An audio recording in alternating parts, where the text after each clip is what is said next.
as we get to see the bikes around, or hogs, because they don't call them bikes. Fucking Bischoff with his fetish for bikes. There's two things that I know that Eric Bischoff likes after this. And I'll leave you for the other one until later on. Fat with it. So, was he screaming boom, Jack? He didn't howl at the moon.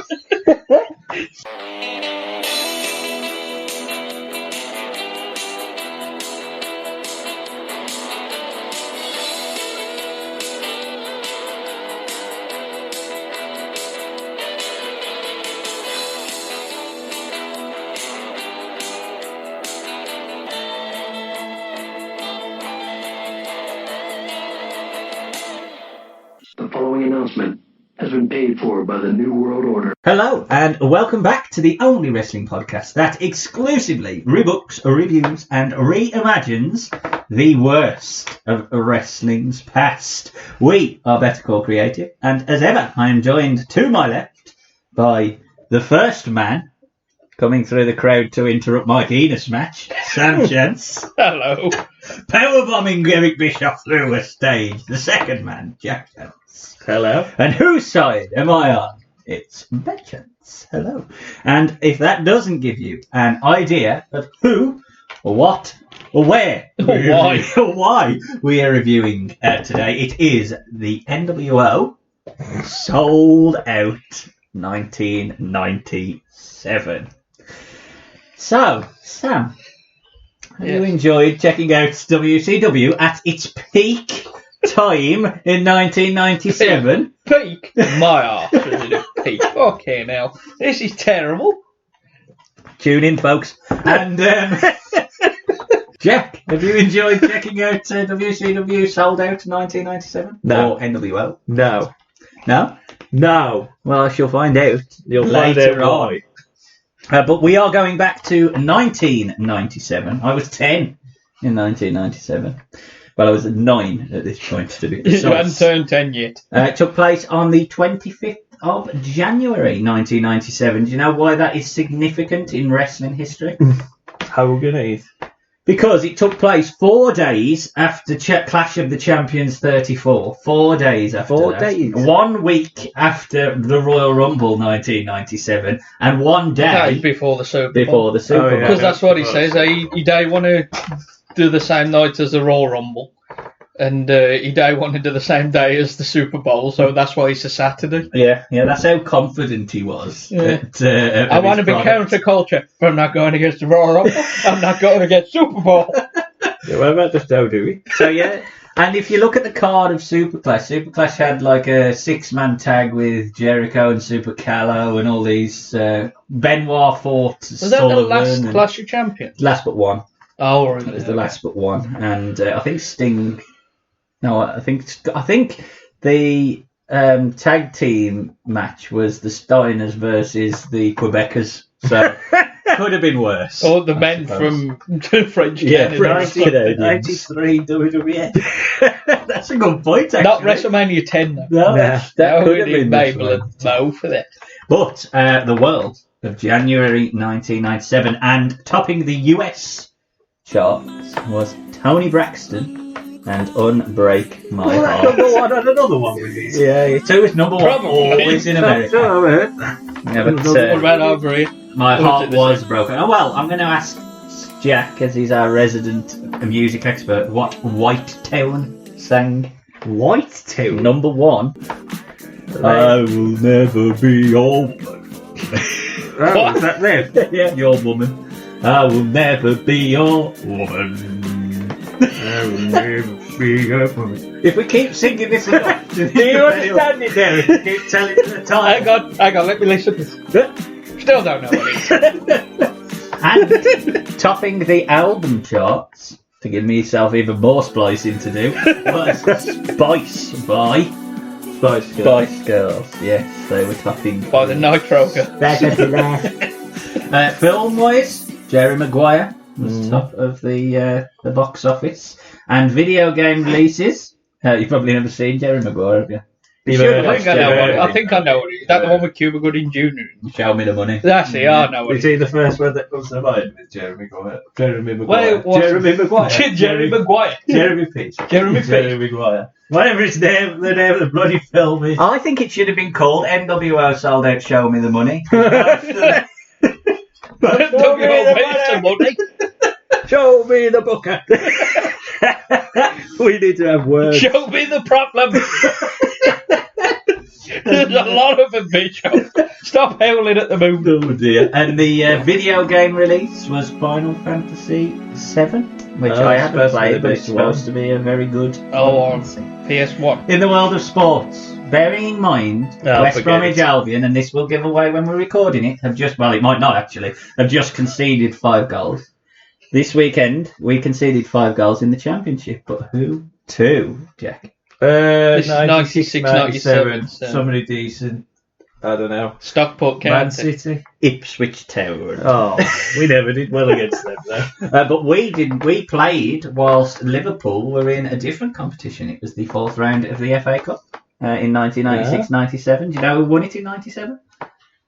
96, 97. Borough. It was Chelsea, wasn't it? They beat Borough in the final. And to give you an idea of who they beat in the 4th round, Chelsea beat Liverpool 4-2 in the FA Cup.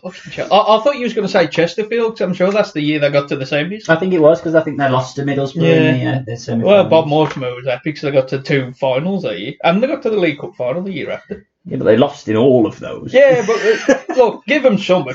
They at least got to win. I thought they won one. Nah, that won in 2004. 2004 when they beat Ball.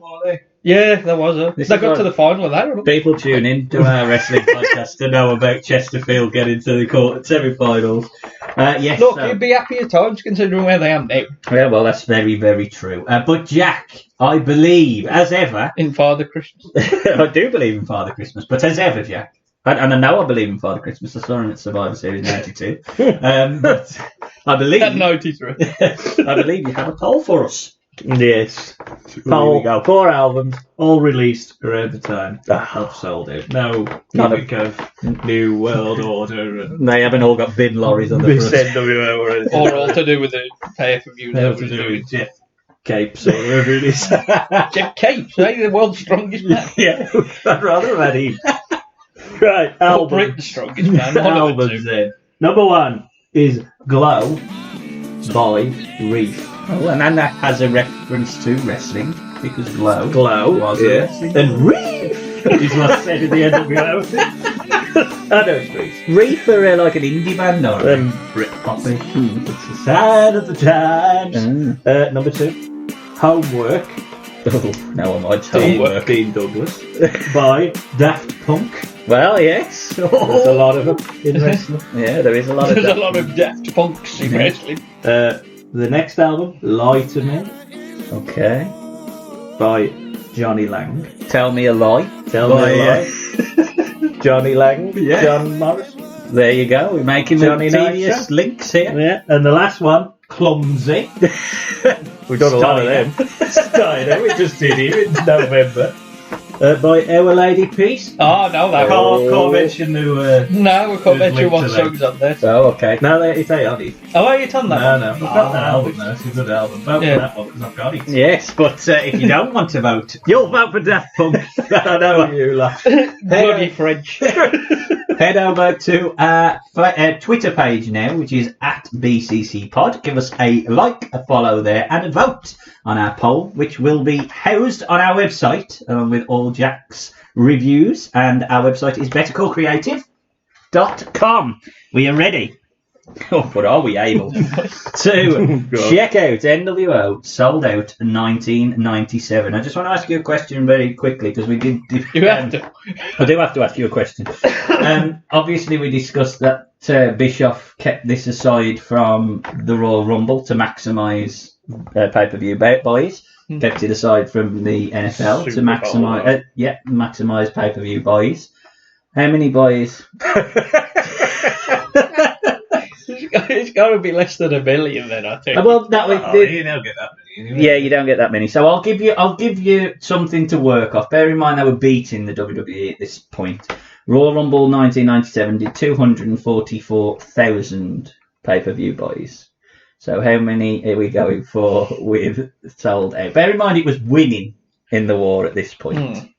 243. There was 1,000 left. But hang on a minute. Any advance on Bin Lorries. I don't think we'll crack 100, so I'll go 84. Well, you watched it, so 170,000 hadn't watched it and bought this pay-per-view. Yeah, but 70,000 gave wanted a refund. Cancelled it. And how much, as a percentage, do you think that is down on Starcade's 1996 buys? 95. As a percentage? Yes. It's got to be a lot, because that's... No, hang on. Starcade 96. That was... 96%. 28%. It was down 52% on Starcade, which had... People would rather see Piper than BK 342,000 buys, and it went down in 1 month to 170 buys. Now, you can, to a certain extent, put that down to the fact that it was quite a busy weekend for sports. And the Rumble was the weekend before. They'd rather see more masquerades. But more people are watching this product. Yeah. So, yeah, that's a bit worrying. But that was actually the Rumble with your boy Fear, I think. So Fear he's pulling the one who gets pulling the the Fed back up. Well, we'll see whether at the end Fearoff is in line for MVP of this series. He didn't appear, but I'd rather have him. Oh dear. So our show opens up as in true NWO style, in black and white, and there is a police escort for our hot new stable on the block, and it's the NWO who arrive in the snow. Take it, Jack. What did they arrive in? They arrived on the back of the bin lorry. Why did There's been a lot of big thefts in Iowa. Yeah, That's why the police Nothing need to says revolution then slowly crawling down the street at a bin lorry. But I like it that it's Hall Dash, 6 Bishop, but there's still a limo. Hogan's in there going, I ain't going on a bit. Doesn't work for me, brother. My best and most favourite bit of this is when Six just gets off. He's literally running around going, hey, Look at me. Hey, look at me! because he can't. What have you been taking? 6. It is, without a shadow of a doubt. You wouldn't think he has probably the best match on the card, would you? I think I'll still ask you, Jack, because you've got a better memory of everything that we may have watched. Is this the earliest in a pay-per-view where you thought, oh no? Yeah, I do remember watching it and thinking at that point, ooh. Well, This is just you can read these notes. NWO arrive on bin trucks in the snow, sign of things to come. Yeah, definitely. They also just stayed on the bin lorries and done around. It is. Where was Duke? I did laugh at that because I did think that's shite, but it makes me laugh because it is It's so bad synonymous. that it's funny.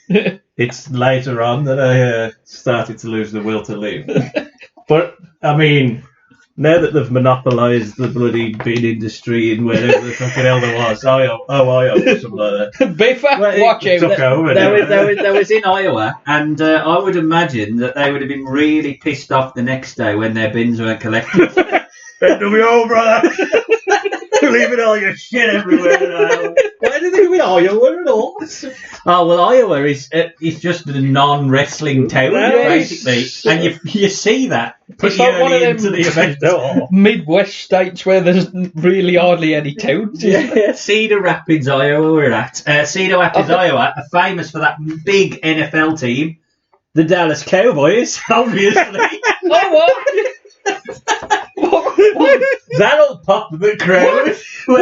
Was they even in the Super Bowl? No, they'd been knocked out early, and they kept showing the rings, but it was so irrelevant. We used to be good, and we're not even from here. Yeah, it's like Leicester City going, yeah, there you go, Jamie Vardy holding up a little mini... Turn it up in Exeter.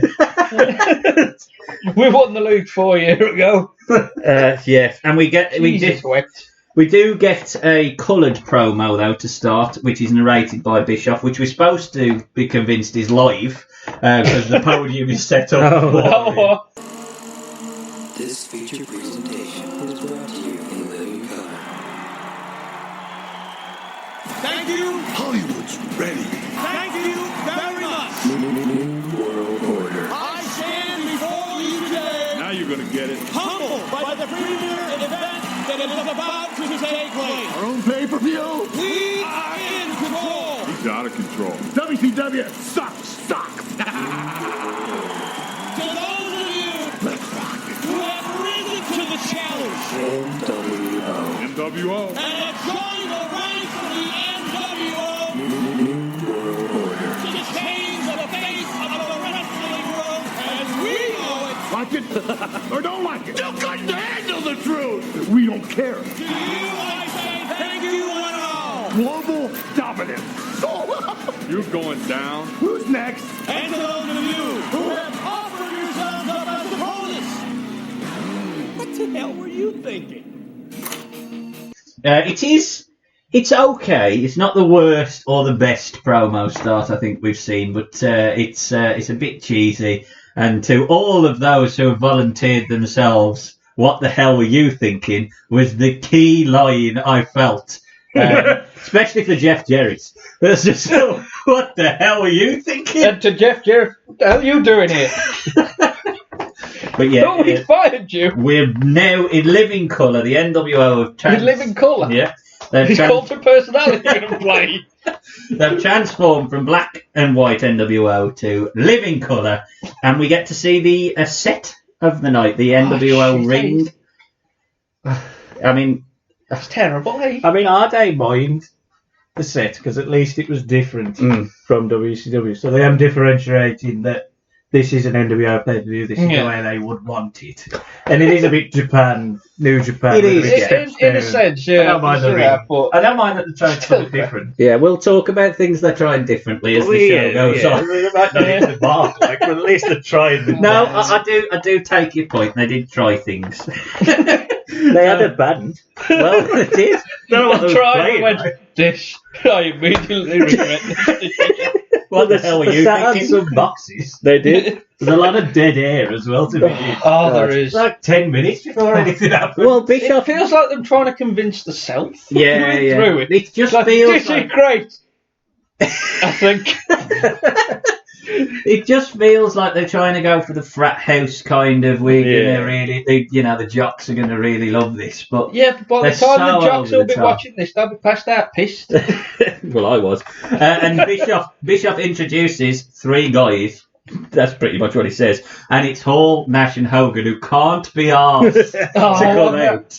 And they just go on to the big three sets of Titantrons that we've got. Hogan does some random da-da-da, da-da-da, da-da-da. Was he doing the Mrs. Doubtfire thing with the dinosaurs? Is that what he was doing? It's a Dinosaurus line. Da da da da da da da. And please welcome the King. Dun dun dun dun dun dun dun. It's a dinner show. Dun dun dun. Hey. I think as cool as Hogan tries to be, was Scott all the Raptor. as cool as Hogan tries to be, I think he will always be the awkward uncle. I'm down with the kids. Look at my son. He's just not quite as Not cool when as you've got Hall and Paul Nash. and Nash is he? by you. And he's got a big bald spot. So, Bischoff changes coats, or should I say Elizabeth changes his coat from the black leather coat to a black leather coat. And his commentary team partner is, and it's our second pay-per-view, which we have seen commentated on by Ted DiBiase, the first being Royal Rumble 1994. Oh, I did the whole show, isn't it? Yeah, but then he was only a millionaire. This time he's a trillionaire. Yeah, it's a trillionaire that they spent his money, but then Bischoff corrects and says, actually, we spent Ted Turner's money. Yeah. And that instantly... The fuck are you here for then? instantly renders him My. irrelevant. I haven't even got to the start of the show yet. Had a match. This is crazy. So Ted and Bischoff are on commentary. Ted struggles to put his headset on, and we're sent to the ring. Don't for our I opening forget match. which side they're meant to be looking at? Because what have we got them back to for ages? That's Turn Ted around. when he's trying to put Yeah, his put it headset on. on. Turn around. It's terrible. Now, Jack, you were, I wouldn't say lauding, but at least giving them a pat on the back for trying new things. So, let's discuss the first new thing that they try that isn't a set. Jericho walks out to no music. What did you think of that? I like that. Did you? Well, it's supposed to be an NWO pay-per-view, eh? So why would they give music to a WCW guy? With that bloke just burying him. I think the difficulty I have with it is that unless the NWO do a clean sweep on this. Yeah, I know. This is why let's not say they don't. These are my thoughts as well. It doesn't really work with a heel. And if the heel has a pay-per-view, they have to win everything. True. And as fantastic a career as Jericho has had, we will always remember, come on, baby, Jericho! Come on, baby! The only thing I know at this point. Yeah, he's not. He's not in the right role. No, very white meat babyface. He hadn't long come in, like, at this point. Already been in WCW. I think he's been in about a year. He'd been in for about a year, but he hadn't done anything. No, he was one. He was one of those. He was one of those, like everyone under the mid card, just like do anything you want. Cruiserweight. So I was already tired of Bischoff and Ted by this point. So heelish, but Jericho is going up against, on paper, what should be a really good match, Masahiro Chono, who has joined the NWO instead of joining New Japan. In Japan, he chose to sign for the NWO. But so he doesn't actually work for New Japan, he works for the NWO. That's very true. But did you notice the one thing that he had different to Mr. Hogan and Mr. Nash and Hall?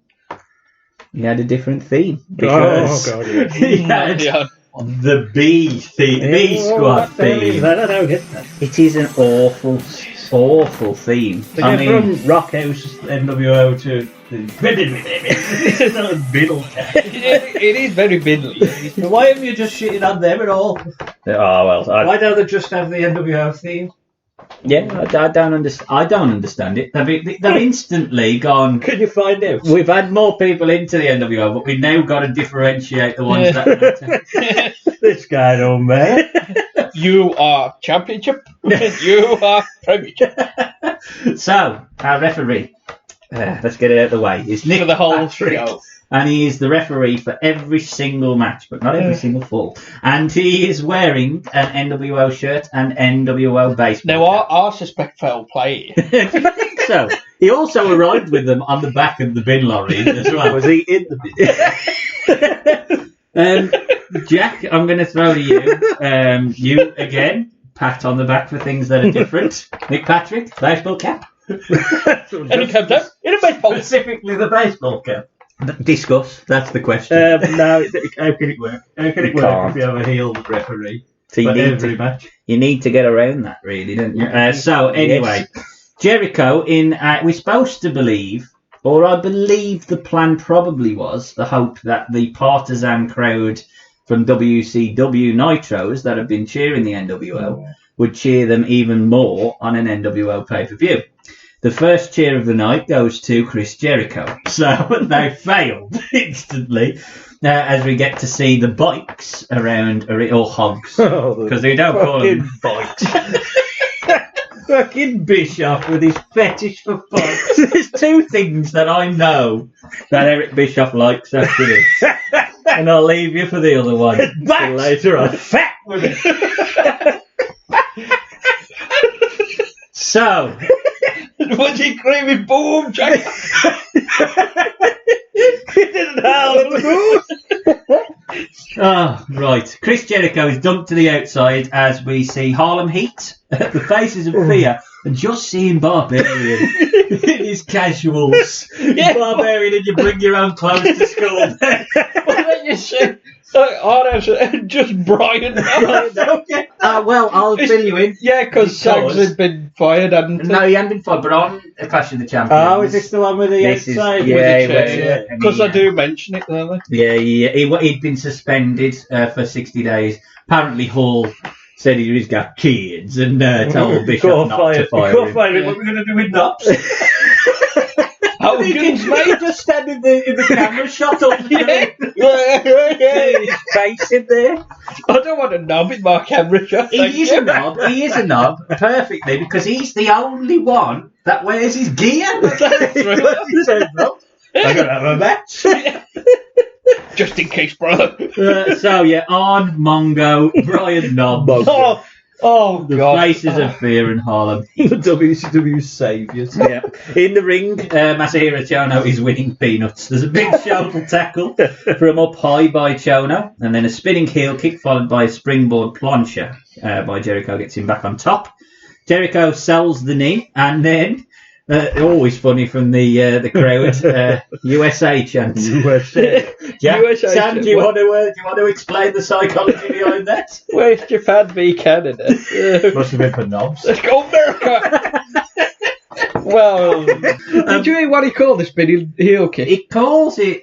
I didn't make a specific note for this. Don't matter what you tell him, Sam, because I didn't make the note. Jump back leg round kick. Nice jump back reverse side kick, planted it right at the top of the chest. What? I like the fact that he gets really angry with people who does, call yeah. it the wrong thing. I would call it the wrong thing if that's its name. I mean, Doesn't matter what Spinning you call heel it kick, in wrestling. it takes less effort than jump back leg round kick. and the second thing that I know Bischoff has a fetish for is martial arts. Oh.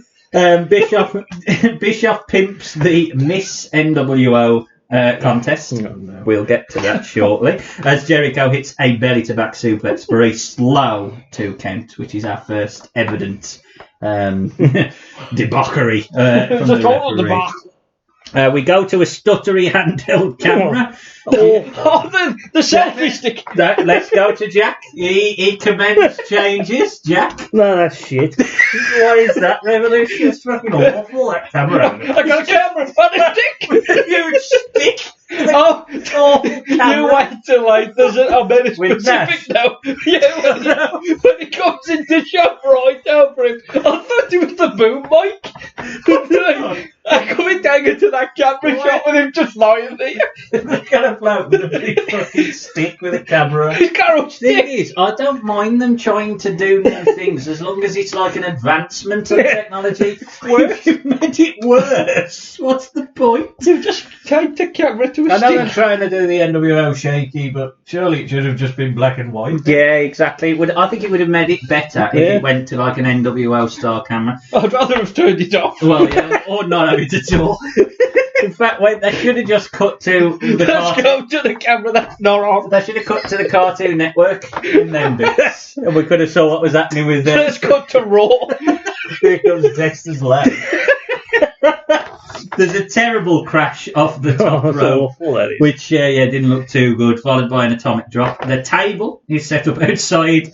Ted DiBiase's commentary during the table setup is brilliant. Jericho blocks a suplex attempt and hits a drop kick. Jericho then basically puts Chono's foot on the ropes for a 2. Did you see that? Yeah, just sort of go, by the ropes, mate. Apparently, the Japanese, they understand where the ropes are. That's what Bischoff tells us. More gems like that to come later on. Oh yeah. Jericho is then pushed off the top turnbuckles on the through the table, which is set up on the outside. The problem with that spot is he has to then get back in, get back up, and then take a straight-legged kick. No matter what anyone says, it's called a straight-leg kick by Chono for a 3 count, and our first win for the NWO. I think I'm going to throw to you first, Sam, for your thoughts. This was very disappointing, considering who it is. But but just Bischoff just annoyed me. You can say that after every match. Yeah, but I just thought, what the fuck's this? It's terrible. It's just terrible. I don't want to watch it through a stick. I want He ain't watching it through a stick. but Watching it I on a want it stick. to come through, the stick cam. Just That the biggest annoyance was the stick. no, there's a lot of annoyance. It was just very Fucking stick. disappointing, this match. I wanted to like it, but I just couldn't bring myself to like it. Yeah, I think instantly my thoughts was that, Why we watch it? just on paper, if we go into it on the basis it might be okay, and you look down the card, you'd know damn well that this card is a 2 or 3 match card just by looking at the card. And this is one you would have expected to be one of the better matches, and I thought very clunky. Don't think Jericho and Chono have a great chemistry between them. No. And obviously it's not helped by the fact that this is the match where we start to realise everything that's to come, because we see the camera, we hear the nonsense commentary. We hear the NWO crowd. Yeah, you've got... Well, you don't have him, but... we know what's to come from the Tannoy guy. We've got some fun. Jack, you're more positive than most. Well, it is fun. Let's hope it is. Jack, Are you sure about that? No, awful. It was really bad. The day meshed together well. All the NWO shtick which has to happen doesn't help it. I don't think they particularly created a decent match. I thought it was bad. I don't think it flowed. I don't think the finish was right. I don't think having the table spot and then you might as well just put it through the table and carry him out. Yeah, that's what I would have done. Because to get him back in and then do your Mafia kick, which is your finish, which is a fine finish, but then to get him in, pick him up, and then do a big boot is like, what's the fucking And point? I don't think at this time in wrestling, because Japanese style isn't as prominent and known to the US audience, it doesn't... I mean, the crowd are crap, but the crowd don't react. The crowd don't react to that as if, like, that's going to finish him. So then there's no pop. Well, they don't know who he is. Yeah, and they don't know who he is anyway, so... Well, most of them will. Obviously, the people who follow Japan will, but half of them won't know who he is. Yeah, So. it's just... yeah, I agree. Well, don't worry, because our next segment, we get a look at the women of the... Women! We got some late. Yeah, the Miss NWO contest. It's needed Devon. We get the first boring chant from a crowd that has already not been interested in wrestling. Chant boring as we get After the first match, I'm already bored. Yeah, we get to see the cut Miss NWO women, the ones that didn't make the cut. Apparently, we're told that the ones that did make the cut could afford to put themselves up in a hotel and they could buy their own food. Our host of the Miss NWO... That's what Bishop said. We're not paying for these women. The host of the Miss NWO contest is that, you know, when you think of WCW, you think of Jeff Katz. DJ Cat. What the fuck is that? Yeah, he's, in fairness to him, I don't particularly blame him. His style's not like terrible. He's given awful angle. Yes. And he doesn't stutter or come across like he's the reason. The reason this fails is because Bischoff beforehand didn't tell any of the women what the questions were. So some of these women didn't even know what a Buff Bagwell was. What the fuck is that? To be honest, we've been wrestling fans for how many years, and I think we're still confused on what a Buff Bagwell is. What is a Buff Bagwell? What is a Buff Bagwell? I didn't write down the questions, unfortunately, for the first one. I just wrote down the answers, and the answer to number 1 is fellatio. And the Excuse me? Yes. And the answer to number 2 I did write down. What would you do for Kevin Nash? If I sang out a tune. Stand up and walk out. Yeah. Well, they should have. What would you do for Kevin Nash, who's known as Big Sexy or something like that? Fellatio. No, that was the first one. I can't even remember the question. I was going to say. What would you do to Hogan's bald spot? I would lick his balls. You my dear, what a time. Waggy finger. I would do whatever it takes for Kevin Nash. Jeff Katz tries. I've got a feeling that answer will be coming a lot. Well, and I don't fucking know. It gets worse. It gets worse. I'm never giving up on a segment quicker. Coming up on a show? Yeah, you can go to the second match. Yeah, well, don't worry, because coming up next to really heighten the violence is our Mexican death match, which was supposed to be Conan versus Big Bubba, but genius Eric Bischoff, who had a dual deal between Conan and with and Triple A didn't realise that Triple A had a show tonight. So after booking Conan, Can you get here for the second match? Yeah, Conan decided, well, I'm not doing that, and went to Triple A, which led us to the replacement for Conan being that other Mexican, Hugh Morris. Yeah, apparently They have another Mexican. they have a lot of other Mexicans. One of them surely isn't working the Triple A show. In fairness to Ted, I will give him credit for the fact that he kind of makes out that this is Hugh Morris filling in for Conan because Bubba's got an issue with the Dungeon of Doom because he'd left and joined the NWO instead. And he'd which I think apparently, he'd apparently already beaten Conan, so this kind of makes sense. Well, Bischoff is there salivating over the hogs, the women. Oh yeah, and the hogs, yeah, look at those hogs, which we will talk about. Bikes. Yeah. I meant the women. Well, I'm sure that he weren't doing a double entendre as well there. The women. So, slow start to the match. Who would have thought that? Slow start between Big Bubba and Hugh Morris. Before we spill outside, Bubba is tossed into the steel steps. There's a low blow by heel Bubba, just to let us know he's the heel. The other one, by the way, is a member of that team, the Dungeon of Doom. But whatever. Bubba then takes a clothesline This to should the have been outside. Kamal. He does take that clothesline nice, though. Yeah. A nice little bump there. And Jimmy Hart gets the kicks in. Again, heel Jimmy Hart, whatever. Bubba then clocks a charging Hugh Morris with a chain. He swings it at him as well, which looks like it would hurt. Hugh gets the possession of the chain and clocks Bubba before hitting a moonsault, which, again, in fairness to him, is hit well. We now find out this is basically last man standing rules, because I didn't realise what a Texas death match I don't think was. anybody knew what Mexican they were. death match. I was going to say, because I thought Bubba being counted out, and I thought, is this just not hardcore? Is it No. last man standing? Is it I quit? And unfortunately, when you know the results of these two matches, it makes this portion even more annoying because they really they play the card of Nick Patrick being a crooked ref really early because they've already done it in the Jericho match with the slow count, and he was going to win.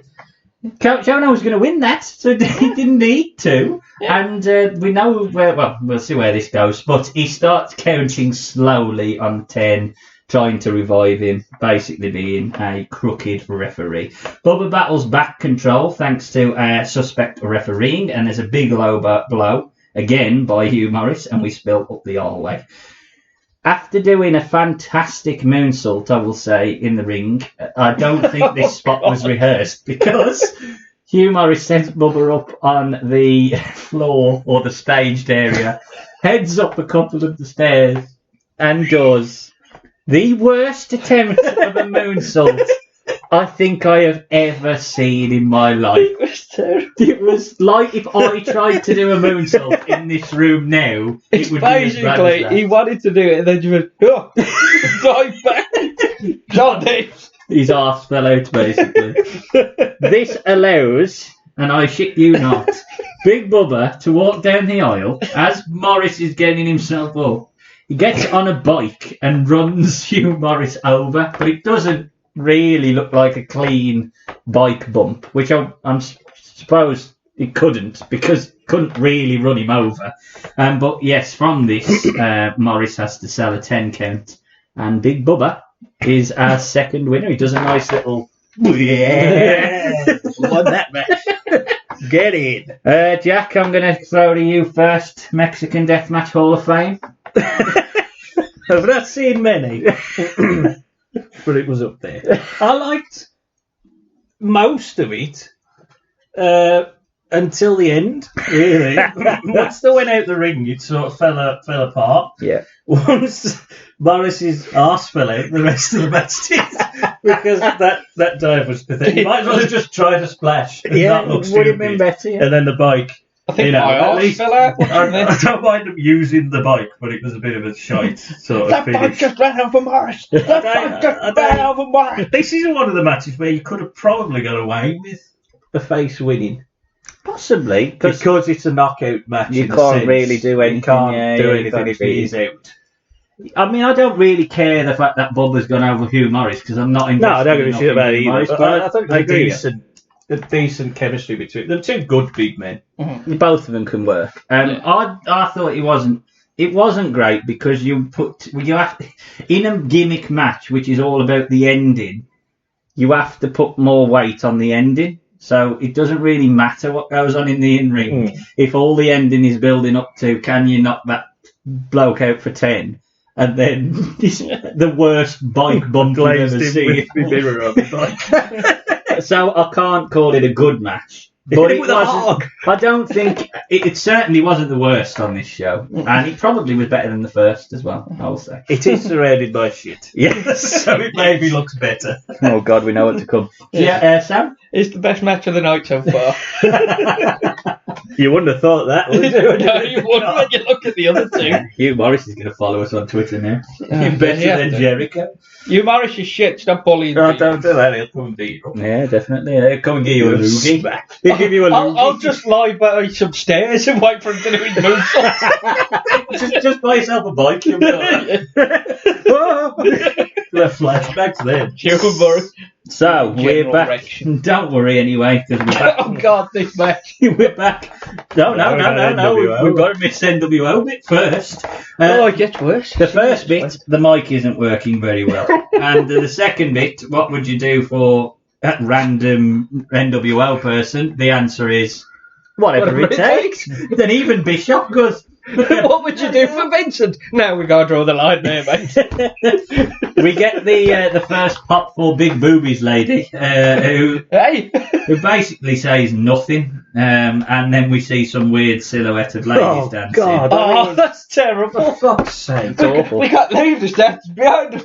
Terrible. What are you doing, Jake? I mean, just get to a strip club and pay them to get a stripper to go and dance behind a screen. I don't understand why they didn't do that for the women anyway. Well, they got one woman who had the big tits, and then the rest of them like, what the hell is this? But the best of it is, the best of all of this, I felt, looking back and liking a bit of nostalgia, is seeing the 90s NWO website, which had the Giant still in the NWO. Oh, I noticed that. It's not even the players or something. Giant? Hang on a minute. Oh, God. He's in the main event against Sheffield. Brilliant. Maybe I saw the book in a few weeks down the line when he rejoins them. Oh, yeah, he does, doesn't he? Oh, God. Couple of times. Does he? Yeah, he does. Yeah, He's in I think NWO when he leaves. What's the point in doing that? What's the point in all of this? Our next match is Double J dressed in his awful gear. In his neck coat. Yeah, and he's out for his third outing, for the B Squad music. Leads us to dun dun dun IRS. Now, when he walked out, I did think, oh no. What the fuck? The NWO's gone too far. I did get a bit fed up at this point. I did pause it and actually did a bit of work. Rather than watch I was working from home and I actually did a bit of work instead of watch that. Well, he has been repackaged though, obviously. You don't want him having the rich well, he did have this gimmick before he went to WWE. It's the same gimmick. You just ain't got a tie or a shirt. He's just got a shit or an identity. Or a moveset. He's just got a NWO shirt. That's it. But he was VK Wall Street before IRS. Well, isn't he called M Wall Street at this time? Michael Wall Street. So they've dropped the VK because Vincent Kennedy McMahon was there. So he just made him Michael. I think... I don't know if he was Michael Wall Street before, then went to WF as IRS, then come back as Michael Wall Street, but then got renamed as VK Wall Street. Why did they just call him Mike Rotundo? Why did they employ Because he was a captain last time. Yeah, but if it's NWO and you want to be cool, just call him his real name. Yeah. Was he going to be a rich man? Got a rich man? He's on commentary. He should have been called Bray Wyatt Senior. He should have come out with a blood. He should have been called Tired Man. So our third match is... Who's the face in this? Sorry folks, we can't make this sound any better than it is, unfortunately, but it is Michael Wall Street versus Double J. Jeff Jarrett. WWF. Well, not only that, the only bit of legitimate commentary we get is Ted referencing another company's history by saying, I used to tag with him. Yeah. What you doing to him here? These two, I reckon these two was only put on this as a mate do because both got bumped off WrestleMania 10 because of Scott Hall and that was in that 10-man tag together. Vince was laughing at that. Yeah, that's why we bumped him off. Bloody hell. So this is what happened. Was he a heel at this point, Jeff Jarrett? Yeah, he was sort in of the doing Horsemen. this tweener thing where he was teasing Trying to join the He's Horsemen doing a and- bit like MJF, where you don't know whether he genuinely wants to be part of them or he's sort of like. We don't know if he's worth it or not. Yeah. We'll see if he's worth it. Put him against IRS. Matt Patrick stops Double J's closed fist attacks early on, and there's a few near falls. I mean, there's hardly any notes to make here, as Patrick's dodgy refereeing is on show. In the crowd, Deborah McMichael is concerned as Wall Street drops. One of our notes does actually say stop showing Deborah. Not really annoying. Yeah, one of my notes is show more of the crowd. So yeah, Not Deborah really pisses me off. Michael Wall Street drops Double J on the guardrail. You don't like a lot of people. I hate Deborah. Ever since we watched that Raw where Angle kidnapped Austin and did that shite promo, ever since then I've really hated Deborah. Oh well. With that nasally fucking voice. Don't worry, Carry on. we'll get more headlock for you. So, yes, Wall Street drops Double J on the guardrail and then Irish whips him over the railings. About that time, IRS chinlock. It wasn't as sweaty though. No, it wasn't. Deborah manages to pull Mongo closer to ringside after what feels. Mongo, you leave me alone, woman. After what feels like hours, and I mean hours, Double J breaks free.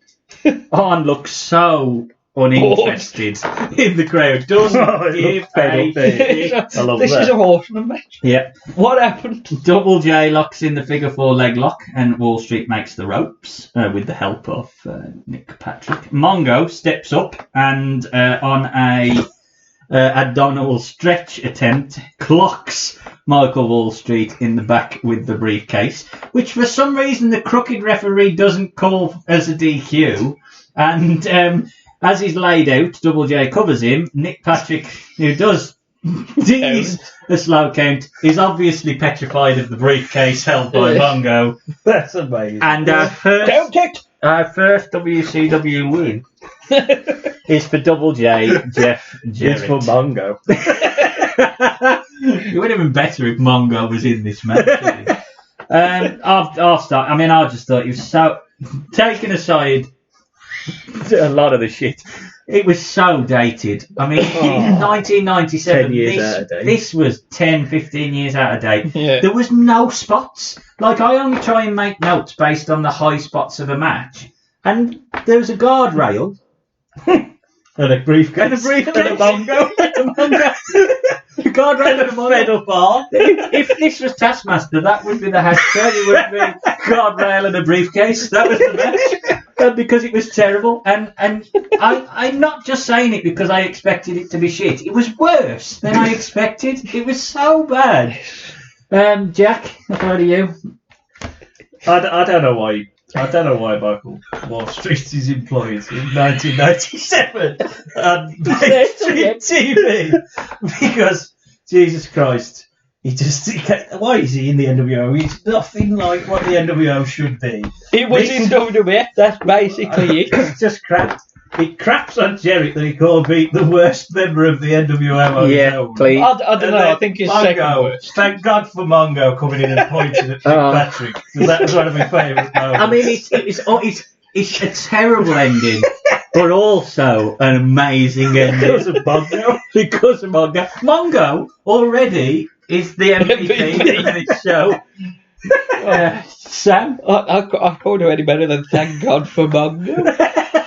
Thank God for Mongo. I never thought I'd say that on a podcast, but after however many episodes we've done. What would have been better if it was the assassin coming out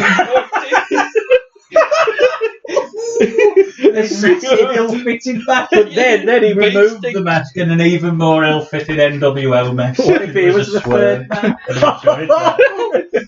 I'm going to tweet Eric Bischoff and say, I heard a rumour from Meltzer. Meltzer told me it was the assassin. It's gotta be true. Well, Get this straight off. don't worry, because we're on to the senior division of the NWO. Don't worry though, because What if they've gone from League 2 and I'm up to the Championship now? Is it what it is? We've headed to the conference, mate. I've gone backwards. so Jeff Katz, We're now in the FB League. Jeff Katz interviews the first one, asks her what her Is this the one with the body glasses? part is. No, we haven't got to Deirdre Barlow. I was going to say Will and Craft. I thought it was Jermaine Greer. She says that her best feature is her feet. The second one, I wasn't expecting that. You weren't even scripted, on there. the second one, Well done, love. who is asked about Buff Bagwell, is deaf and can't hear. Just What? goes, I can't hear you, love. I'm sorry. I can't hear. And Jeff Katz just goes, you're wasting your time here. And we're off to the races. Here comes this. That was the worst one yet. It was the worst one. It's terrible. I mean, I did think it. That was my only note. Oh my god, it gets worse. I actually lumped all of these together. I just couldn't be bothered. I just thought I'll you make mean you notes watched it together. all one by one by one? No, I put them That'll all, be but I like knew there was these spread throughout, so I thought instead of Make trying to notes make and notes, all. I'll just make notes as it goes and just lump them together. Shit. It's the thing that is evident is that there is no one road agent in this segment from the back. Well, Because I'm telling you, if Vince McMahon had 8 segments planned for this, he would have cancelled it by now, at the very either least. topping up in a Diva search, there's a bit of scripting going on Yeah, here. you've got to give them I a put it on question. the second one. I put just I'm give going to them a read my script, notes for fuck's after. sake. You've only got to say a line. It's still bad, but at least you know what's happening. And they've only got to say a Going, line. "Where?" Yeah, where? Yeah, a new world order. Don't worry though, because in his first singles and only singles pay-per-view appearance, it is. I think that's probably accurate. I don't know that for certain, but I'm almost certain Scotty Riggs doesn't have many singles He does in pay-per-view. 2000 Does he? When they've run out of when people. everyone's gone. He gets back up the car. He's jumped from 97th on the roster to 56. He certainly got Jobber retire anyway, as Scotty Riggs is out to no music. Literally, my notes is Scotty Riggs on pay-per-view. Really? 97? You're winning? You're Rey Mysterio in the back. What are you doing? The only thing I will say, at least this match has some sort of storyline. Yes, it Yeah, does. it It does. does. It don't by the end, but it does before it. It had a story and people forgot about it. Yeah, our hottest new person on the block at the NWO gets the BT music. It's Buff Bagwell, and he looks ridiculous. He's wearing a waistcoat and a choker with the NWO on it. It's Scotty Riggs versus Buff Bagwell. I believe both of them were former tag team champions in American man. and American man. I think when Bischoff put out his open contract, is when Buff Bagwell left the American Males to the NWO. Yeah. Room for one woman. Room Yeah. for one, Nubs was on the aisle wagon. I'm an American man. He stole my car. So here we go. Buff's size is put over as he disrobes from the waistcoat, and we're supposed to believe his biceps are too big for it. But he did get it off. But whatever. Too long though, that did. That did. Far too long. Fucking hell. It's 97. Get somebody in the end of the chair.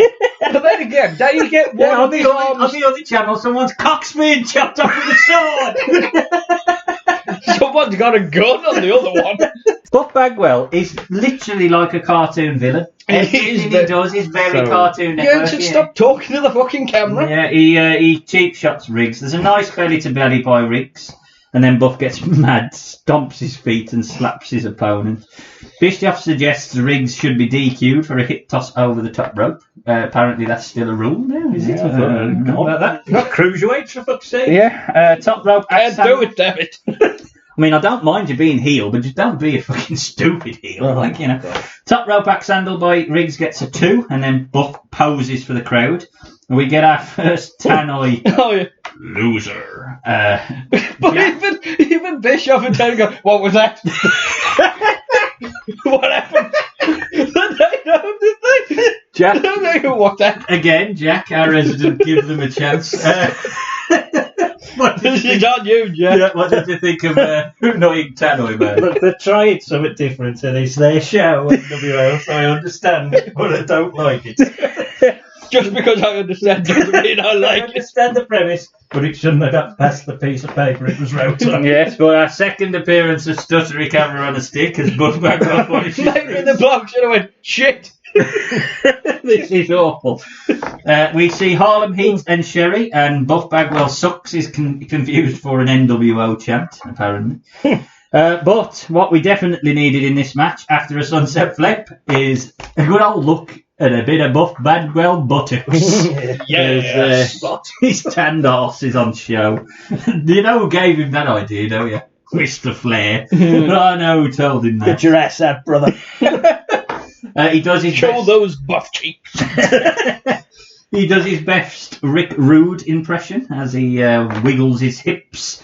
Riggs then hits an electric chair drop on Buff and gets a 2 on a roll-up. There's a DDT by Riggs and a couple of drop kicks. Then a powerbomb by Riggs as well, which gets a 2.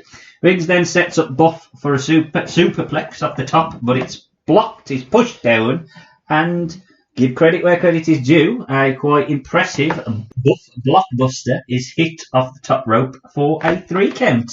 Very little need for ref shenanigans here. But Sam, I'm going to throw you first. Buff Bagwell versus Scotty Riggs. Well, it says a lot when this is a tag team break-up and the heel wins without any shenanigans. Yeah. Shit at you. Shit at you, Riggs. Get that eye out.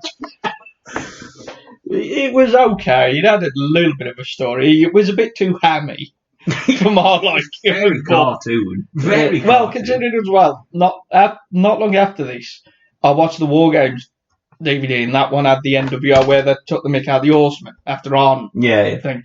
Buff was in that, and he was the first one in. And for the first 10 minutes, he's just shouting at the camera. And Ben was looking at him, just fight I'm me. going to kill my dad because of you. I blame you. Yeah. But you just think, just shut up, Buff. And he got the biggest cheer when Vince said, "Who do you want me to hire?"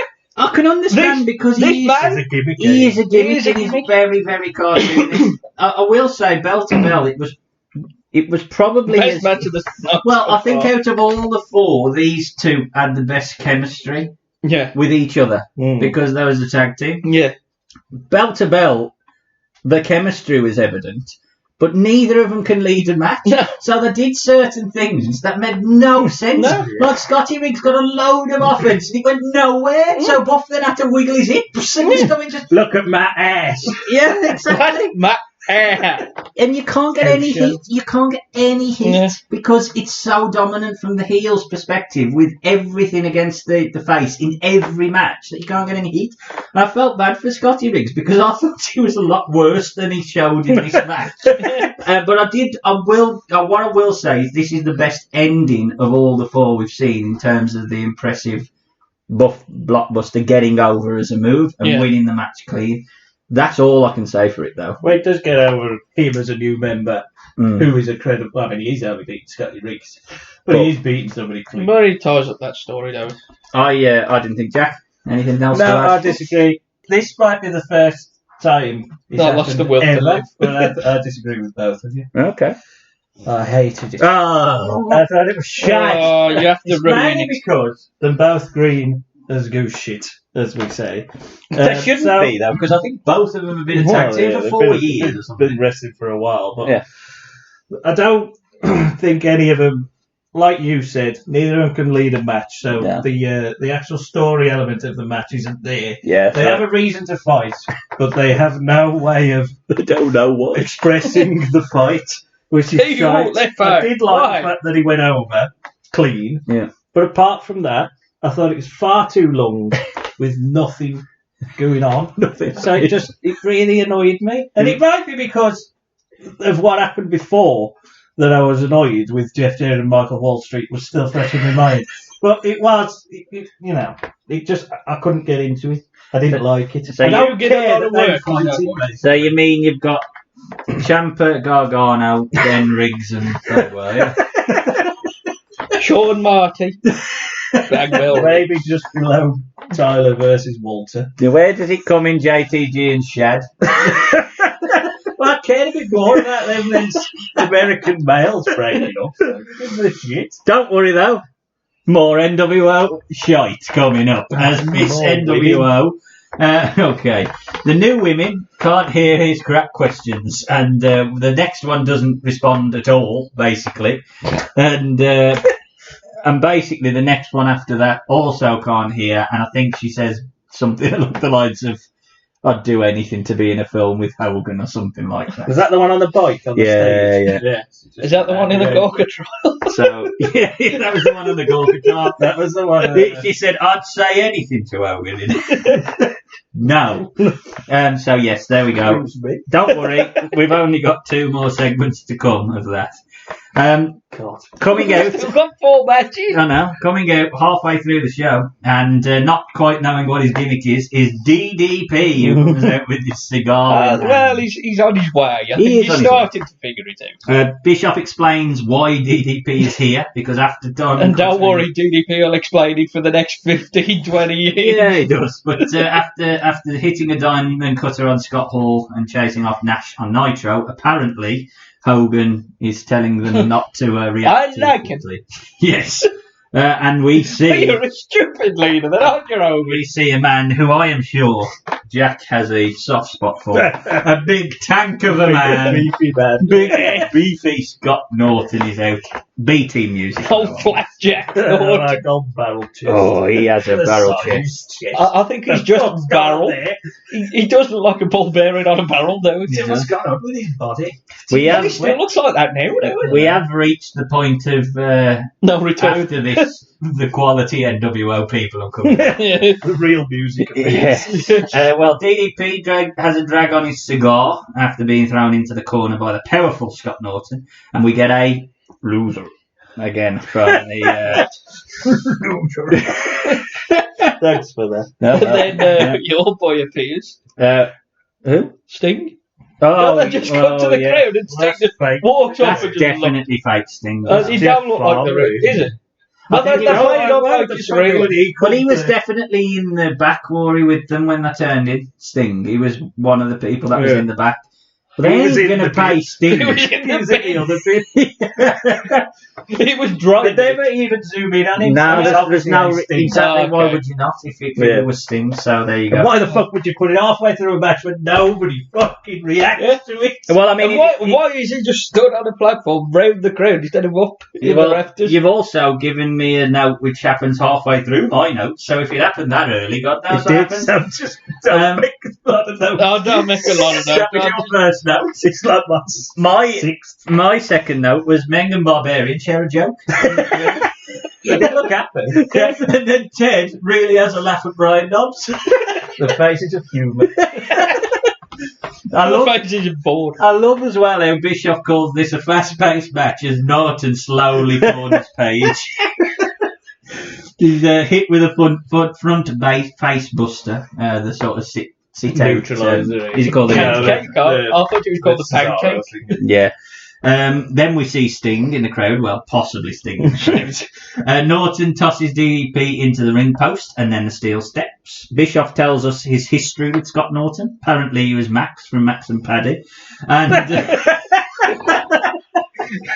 Oh, good. oh, good. How dare you? How dare you? There you go, that's cut in. Norton misses a sit-down splash and DDP battles back. A reverse DDT and Buff Bagwell interrupts the match. What the fuck? Is he Paddy? Oh, don't It's understand not the Bagwell, that's the Paddy.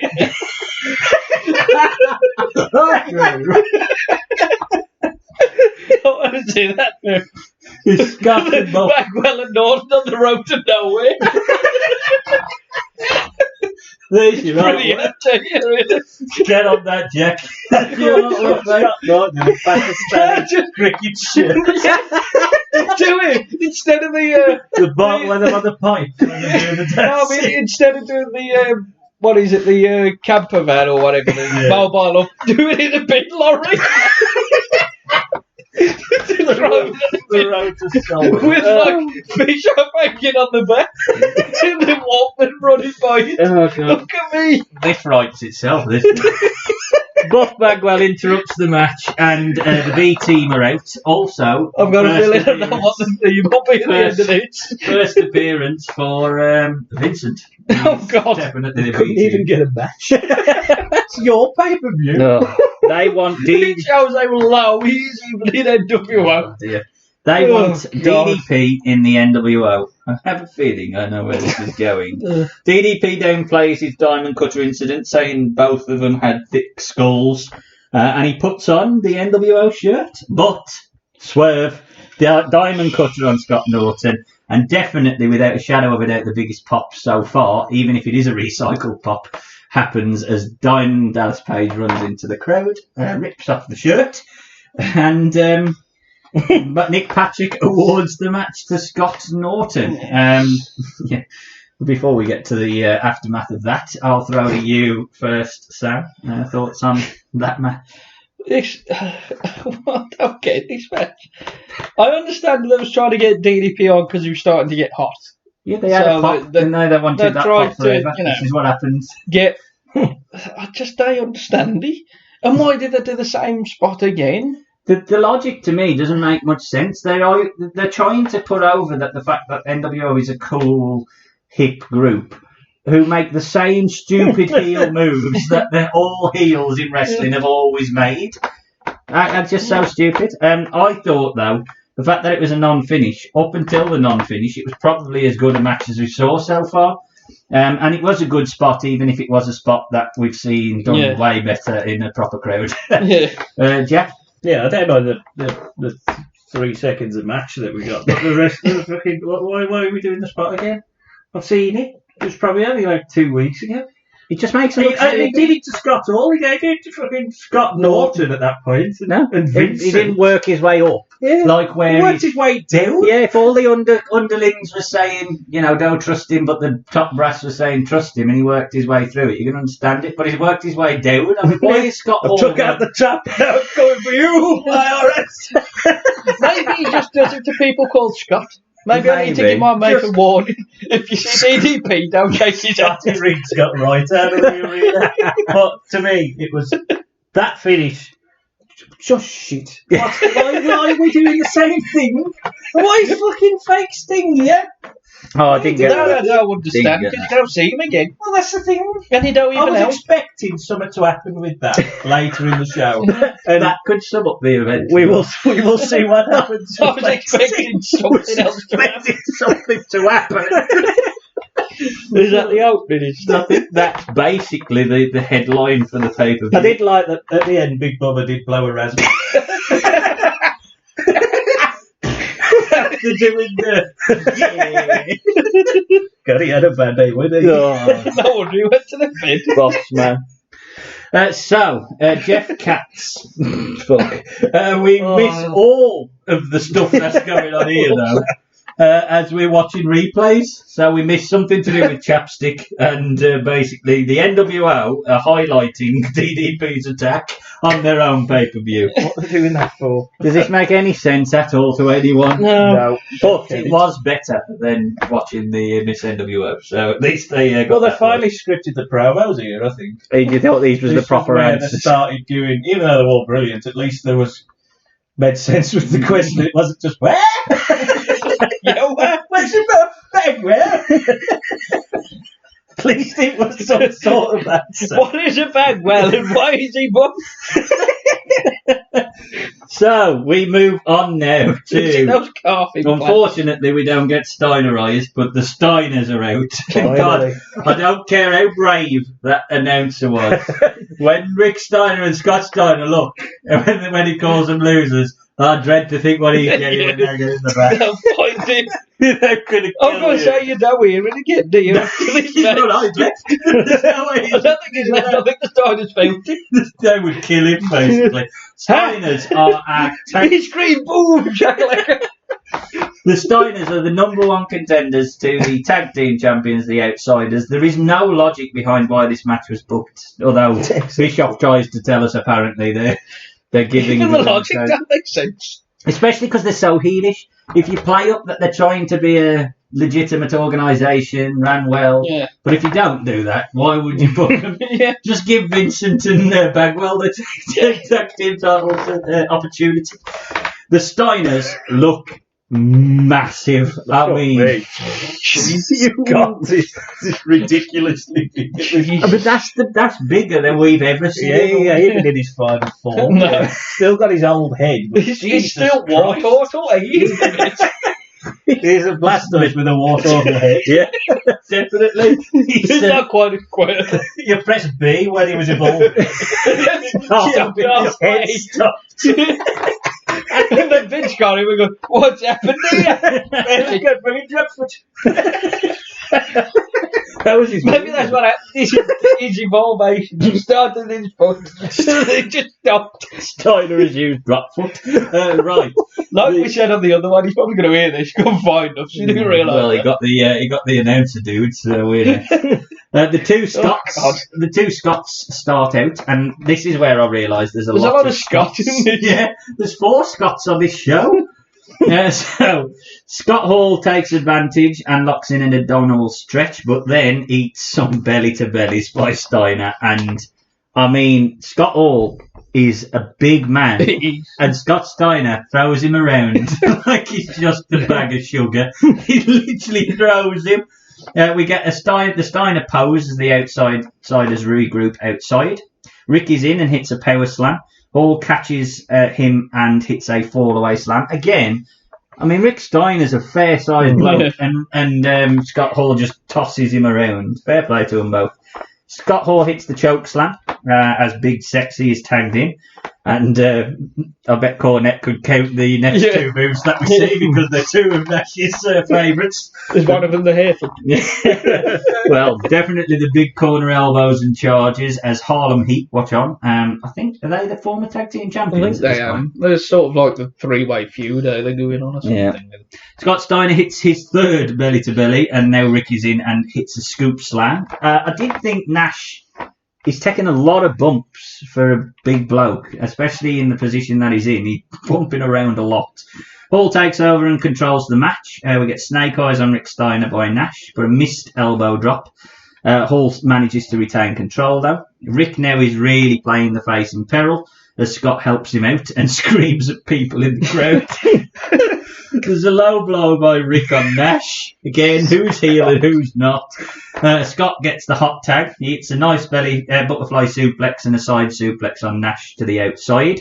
Is it called Steinerized, their finisher, when they The bulldog off the top? Yeah. I don't know whether it actually had a name. Well, they set him up for that move. We'll call anyway. it the Steinerizer. Steinerizer. Should be anyway.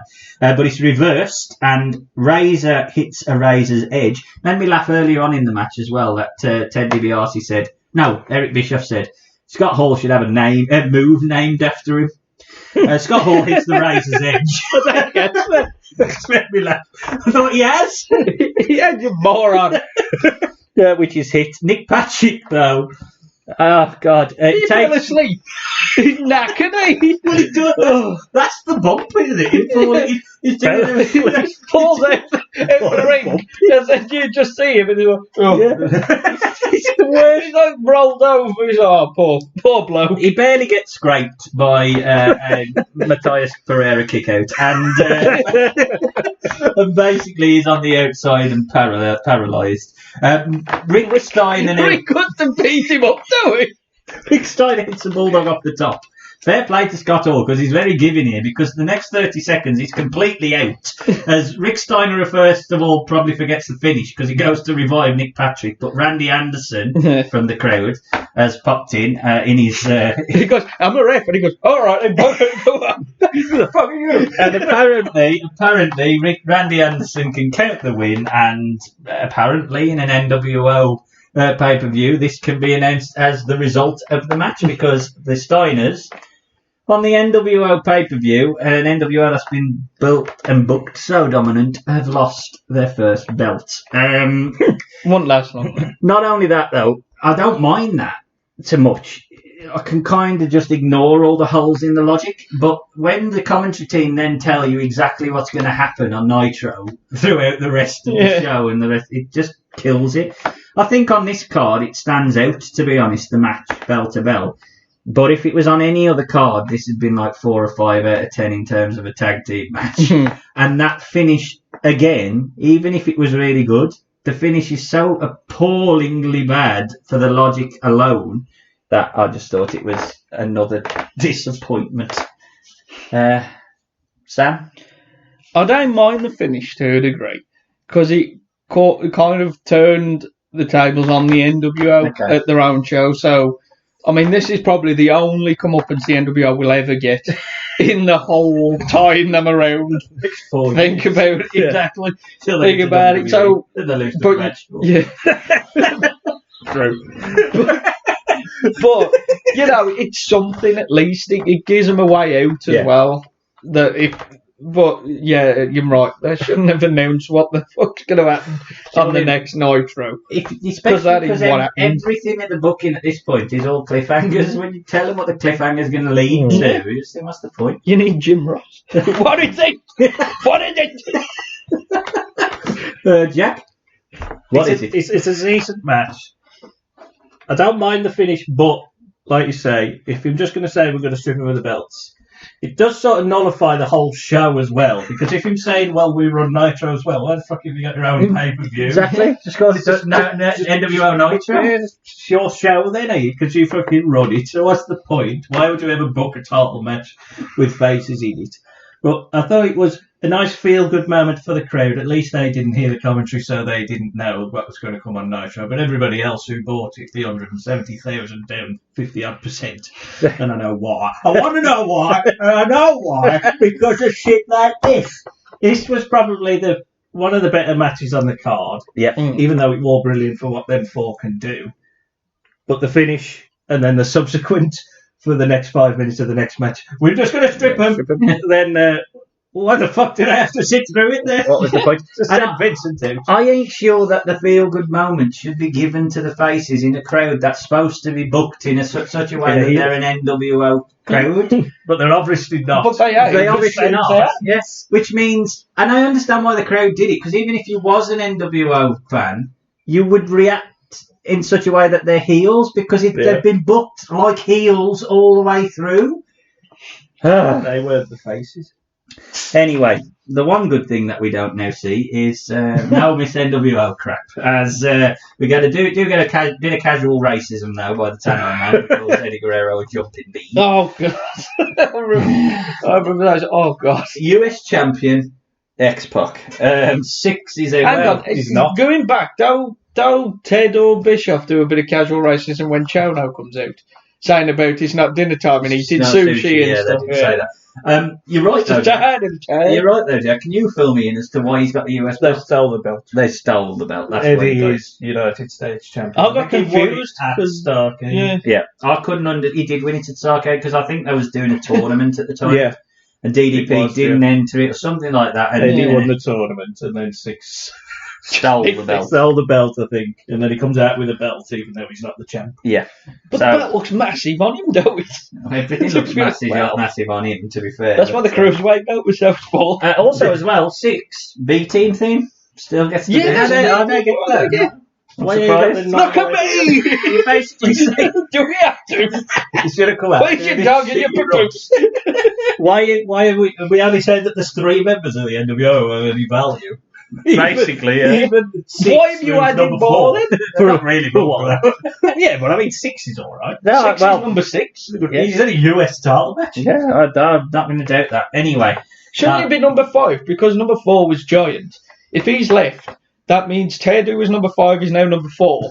And 6, who was number 6, is now number 5. Number 5 NWO. We have to leave. 5 back. So, Eddie Guerrero versus 6 in a ladder match. We see the ladder set up in the aisleway. And we told the inventor of the ladder match, obviously Scott Hall, wasn't it? Yeah. Scott. Some other guy. Where's Brett? Yeah. Makes me laugh though that they put that over to the point where all I want to do is watch that match. So well done, WCW. Even though SummerSlam 95. How can you reference a match in another company? It's so stupid. It's so that you're supposed to really hate. It's so stupid. Six hits a spin kick to start. I think it was called a spin kick. It might have been called a Mexican heel hold of death. Back leg thrust kick or something. Six dominates early on, but is taken down with the tilt-to-world head scissors. There's a plancha by Eddie off the top to the outside onto Six.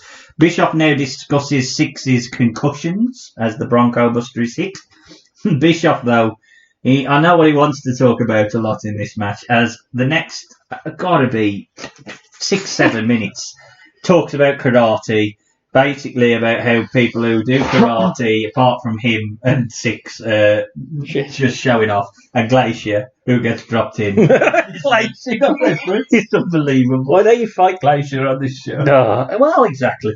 Suplex to the outside by Six on Eddie Guerrero, which he takes very roughly. And we barely see one of the best moves and best spots of the night when he does the sunset flip dive over the top rope, but the camera at this point is looking at the fucking crowd.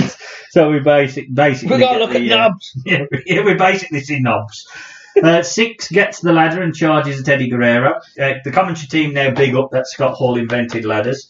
There's a springboard. Not the ladder match, he invented ladders. Yeah. Before that, we have to jump up to change our ladder box.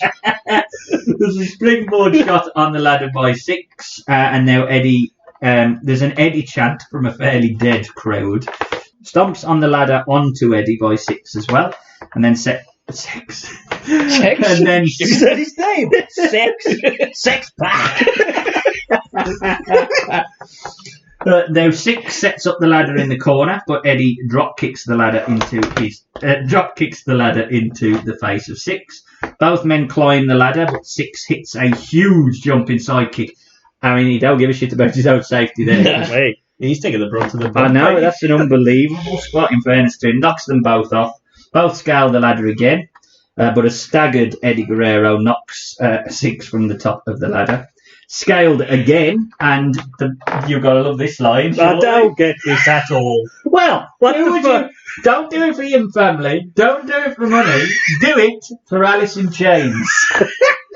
Oh, No, come on. Come on, do this one for Alice in Chains, man. I heard that, but I must have not been really paying attention to that. I just heard Alice in Chains. Okay. I thought, what the fuck is he saying that for? That's the NWO. Jar of flies, fucking NWO. Not money, not your family. Unbelievable. Do it for Alice in Chains, man. Unbelievable. Both men. Do it for Snot. What? Why? I'd have done it for Snot. Do it for Counting Crow. Both men grab the belt and they have a tug of war. Eddie Guerrero clocks Six with the title belt, and for the second match running, the NWO have lost another title match at the very least. Have lost possession of a title they never had in the first place. Sam, ladder match, 7th match in. Have we finally scraped a half decent match? Yeah, just don't listen to the commentary. Just watch the match and it ain't too bad. If you listen to the commentary, it makes it worse. Yeah, oh god. But it's the best match of the night. And I'll leave it at that. By far. Best match of the night. In my opinion, this is also, and the reason why it makes the match of the night question slightly more interesting, is the fact that by far this is the worst bit of commentary we have in any other match. And it does spoil it, I agree with you, because you've got to the point where it's so tiresome. I wouldn't go back and watch this match, even though it was a good match. Show? Well, I wouldn't want to, but if you was going to recommend anything on this show, you would argue it's this match, but you'd have to watch it in mute. Or Mongo. Or Mongo. Just his point. That's it. Jack? Yeah, I mean, I could get away from the commentary because during the meat of the match, I was enjoying the match to where I was taken away, apart from when he went on about karate. And then the end, I mean, when he mentions Alice in Chains, it really did take me out. Like, it caught me so off guard. And by the end, I was like, what's happened here? All of a sudden, Eddie's in the crowd with a belt. They're celebrating a win that he already had the belt anyway. But by that time, you go, wait, hang on a minute. Trying to confuse. Bishop, can I have a word with you here? It was just... Alice changed. It is. What? It's easily the best match because it is the cruiserweight match in a sense for the US belt. It should have been probably, with what you know of the card, it probably should have been in the middle to at least get something going during the middle of the card. But don't put it first. The commentary's awful. The match was very good. I think they're both very good work. The best match was commentary. They're both. Probably I think right. both of them get better as workers as well. Yeah. But I think it's probably if you just watch it as a ladder match in a compilation of ladder matches, it won't be probably an average. It won't be but on this match, on this card, it's like bloody, I can't think of a brilliant match, but it's Sean Razor. Yeah, it's like Sean Razor compared to it. I think though the placement of it is appalling because now you've got what you know is going to be the very scripted main event style match following this. Yeah. Well, you've got something. If that had followed, well, you have got something to follow. But if that had followed Michael Wall Street, then I think that Hogan and Giant might have come out looking a bit better. But it does follow last segment of the night. The Miss NWO wraps up as all the women are called out onto the stage. The surprising chant for the loudest is the one with tits. Who would have thought? Can you believe that the one with the tits out is the one who they want to win? Will Bishop. Yeah. Will Bishop. All the others get no reaction. I mean, no reaction. But the judge for the night is the king. It's Eric Bischoff, who says it's a tie. And did you see before they announced the winner? Did you see when they was going through this? Whatever, and she likes bikes and all that shit. Did you see that number 8 and number 9 had exactly the same thing? They fucked up on the production. Oh no, I didn't. Number 8 and number 9 was the same name, interests and all this shit. I saw that. I know they had that, but I just kind of tuned out. Yeah, I did fast forward. I didn't fast forward. It was on, but I was staring at it blankly. Yeah, I did try and read in case there was any comedy gold. I read them just all. Cheesy nonsense like the bus driver lady tells them to shut up. Oh yeah, after number 4 I got bored of it. But number 8 and 9 I thought, I rewound. I thought, hold on a minute. That's the same woman. Was it the woman with the tits and it was one tit? No. One tit on one side. The other tit on the other side. Our least attractive of the first 4 younger ladies is picked by Bischoff for one of the options and apparently has to answer Bischoff's question. Bischoff is clever here because he realises this shit's answering questions. So I'm going to asking it. So I'm going to ask you a question. You're going to give the answer. No one knows but what it means. And the question was... We do things differently here. What do you actually call this kick? What's the mission? Do you know Mabel's number? And do you call a spinning heel? Basically. That would have been brilliant. And the other lady that he picks is Vera Duckworth. She apparently gives a golden answer and wins the show. But the shenanigans aren't over because Eric Bischoff on live TV makes out with Vera Duckworth. And then, this poor lady is given a sash which is put on wrong and then a load of flowers and is sent out on her own to walk around the ring. Is muttering to herself because she doesn't know what to do. There's also a really nasty bastard in the crowd who puts his hand out and then as she comes close goes no and pulls it back. I wanted the tip woman. And not only that, oh God, to round it out, is it Ted? She gets to the top and has to sit on the toilet. Sit on the black NWO toilet. Didn't they all the women we had to pay to get ourselves here and feed ourselves to go and sit on a fucking toilet? But in fairness to get Bischoff licking my hero.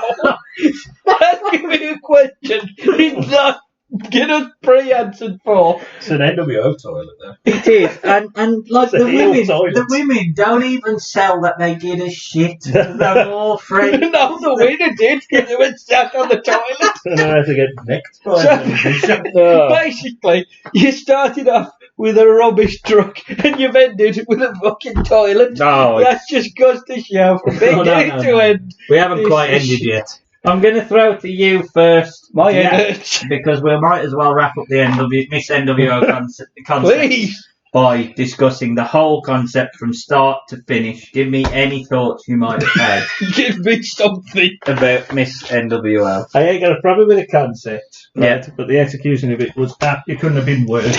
You've got to go and get either strippers or something like that and put them all out, and that's it. That's all you got to do, really. I mean, just have strippers there who just strip the TNA women in a cage thing. That would have made a bit more sense. Just have women like that are on the stage and they're going to dance around. So you're And saying then Vince Russo should have booked that Well, thing. you know, We would have if been you want good-looking hot women with tits, then fucking Vera Duckworth and all these women, and it's like, what? And then the What is one the that point? got cheered, the one with the tits, and he chose fucking Vera Duckworth, and he necked her, and he was like, "Oh, it's good to be the king." And Ted, who sat by him, was like, "What the fuck is going on?" He Vince McMahon put himself out. That was the precise moment. I'm gonna find God. I mean, Vince books himself with all the good-looking women. And That is the time. I think that night, Vince got everyone into the office and said, "Look, we're struggling We're to gonna compete here. You know what we're going to do?" Switched on that, saw him kissing a woman, Vera Duckworth, on the telly, and just thought, "Oh, we'll carry on." He looked there and then he looked back. We've got a couple of We've got months. We're Sonny all and right. Sable, and he thought, Yeah, we'll be fine. I am Then never. Austin. I can't for the life I'd of rather me. neck Austin. For the most part, with everything we watch, whether it's right, whether it's wrong, whether it's executed good or bad, you at least see the point. But this, I do And the whole not point? understand. What was the follow-up? What was the point? What was that? What was he trying to achieve? the NWO. Because it weren't even as if they was going like the frat boys who were like, "Oh, you know, we want to sleep with the ugliest woman and stuff." It weren't as if they was playing them up like, "Oh God, they're all ugly." Because every time they went to the commentary, they was bigging them up as if they was beautiful. So are they just moronic? Is that what it is? Are they just morons? Is that what I just can't? I just think he was. It's just so stupid. I think Bischoff was wrong and Ted had just checked out. Just didn't give a shit. He didn't No give a one shit. in the mention of you cared at that point. Nah. Well, didn't care, full stop. But don't worry, we've got a main event to come. And this is not WrestleMania 3, I'll tell you that for nothing. It is the Giant who won his title match at World War III, I believe. Turned face because he didn't want to choke slam Piper, who'd had a hip replacement. He asked him for the This title happened? shot. Yeah, it's on Nitro. Logan, them all beating up Piper, and he said choke him. He goes no, and then he just in the middle of him being had a go at, he goes, "I want my title shot." Basically does. That's awful. I can't choke slam him, a wrestler. I can't choke slam him. Is that it? Yeah, and then Hogan's having to go, "You choke him, or you're out at the end of the go." Well, I won my title match. Damn it. This is the world title contender who's basically having pity placed upon him because he's got a dodgy hip. Unbelievable. Hogan. But he didn't make it for the belt. Yeah, because they only had one tape. Anyway, this all happened. They was winning. This is unbelievable. The Giant gets trashed by the announcer before Hollywood Hogan takes, and I shit you not, 2.5 minutes from the time his music hits to the time it enters. And he enters with the Dallas Cowboys. And about, I would say, a few £100,000 worth of pyro, because I've never known a man have so much bloody pyro in my life. Eric Bischoff shits on Vern Gagne, Vince McMahon and Jerry Jarrett, and then I realised that one of the Dallas Cowboys is Virgil. He was with him. What the fuck are you doing? You didn't win. I swear to God, he had a ring. Super Bowl ring. You probably sold it on fucking eBay. I've just put here fucking leech. Anyway. Oh, he'll unfollow us. Oh dear. He'll want some fuck money for this. So, closing match, main event is Hollywood Hulk Hogan versus the Giant, and it starts with giant chops to a scared Hogan, who runs to the outside. Hogan, though, mounts the Giant and lays in punches. There's a big clothesline by Hogan, which I think was supposed to be like a double clothesline because the Giant is up first. And he slams Hogan headfirst into the corner pad and then follows him round the ring. Both Virgil and Hogan are slammed into the guardrail. Virgil made his money that night. Then, this small package cradle thing that I don't know whether it's a botch or not, because Giant tries to lift Hogan, who tries to do a inside small package, and they just sort of hug. They almost mesh into one. It's so terrible. Is this that Halloween Havoc 95 again? No. The company. God. Nobbs wants to be on camera. I know. Excuse me, I don't want to see it on my camera. Thank God for him now. Thank God for Nobbs. He's on the MVP list. Yeah, he is. In fairness, he is trying to play his part. Yeah. Who's he cheering Doing his role. I don't think it Because matters. he's Hogan's friend. If there was any reaction, It's the last match. Come on. try and care. Sooner it's 12, the sooner we can go home. Hogan has had quite a few experiences in his career of being a heel, gets the powder in the eyes of the Giant and rakes his back. But obviously now we've got to go to Chinlock City as Giant chant starts up. The big boot is initially no sold. This allows Hogan to do the not so Andre the Giant slam spot. Hits the leg drop twice, and the Giant, in fairness to Hogan, fuck that shit, I'm up, he's straight up. Hogan, though, again playing the I am not a cool heel, I am also a stupid heel. Can't find the Giant on the floor behind him. There's oh god, this chokeslam. I mean, it's almost as bad as It's the one in 2006. But he manages to barely get him off the ground. He has to use his knee to How can he not jump? He's only got to jump a bit. It's very bad. It's It is awful. terrible. Not very mobile when it comes to jumping. But it does make him look weird. Bear in mind that Hogan's leg drop's been protected for a long time, has now been destroyed in a matter of minutes. And then he takes the chokeslam, which is so weak, and has to lay down for 10 minutes. The Giant covers and gives us a visual win, but Nick Patrick somehow keeps seeing Hogan's arms up, and on the third attempt has a dodgy dad shoulder and can't count the pin. There's a choke slam onto Nick Patrick, and at this point, finally, Eric Bischoff fucks off and gets off the commentary team. 10,000, I'm staying here. The B squad get choke slammed, and Hogan is handed a guitar by Eric Bischoff because the most powerful thing. Don't forget, he doesn't get up again now. This is him finished for the night because he shatters a gimmicked guitar over the back. It also explodes into some sort of powdery kind of thing. Yeah, they get that with the WCW guitars. There's always full of powder. Yeah, somebody coke was in there. And I presumably the match is over because Hogan now disrobes the Giant to the point of showing his arm. He's got a stick here. Whoa, smelly ass. Well, in fairness to Hall, he realises we don't need this and sort of acts like he's got to cover up the modesty of the Big Show. There was no need for that. We're trying to be cool. And we get a We Want Sting chance. Supposed to be an NWO pay-per-view. But maybe what he should have done, fold it down and on one cheek put NW. no, Jet Sam, no. And a sprayed up Giant and the celebration ends the show. And a lot of talking into the camera, trying to go. We were about 5 minutes short here. This is the end of pretty much 1997 Nitros as well. This is what happens. The NWO spray paint people and celebrate in the ring and hug each other and tell each other that they love each other. And I love you. Yeah, well. So yeah, let's round that out. Sam, go first. It was just sort of like a typical Hogan match then, Moritz, and just they make sense. It's just... And the build with them kicking him out. And going, well, I want my done, man. What a terrible film. I didn't realise that was the film. Go watch it, it's brilliant. I'll watch it in Big Show again, going to cry.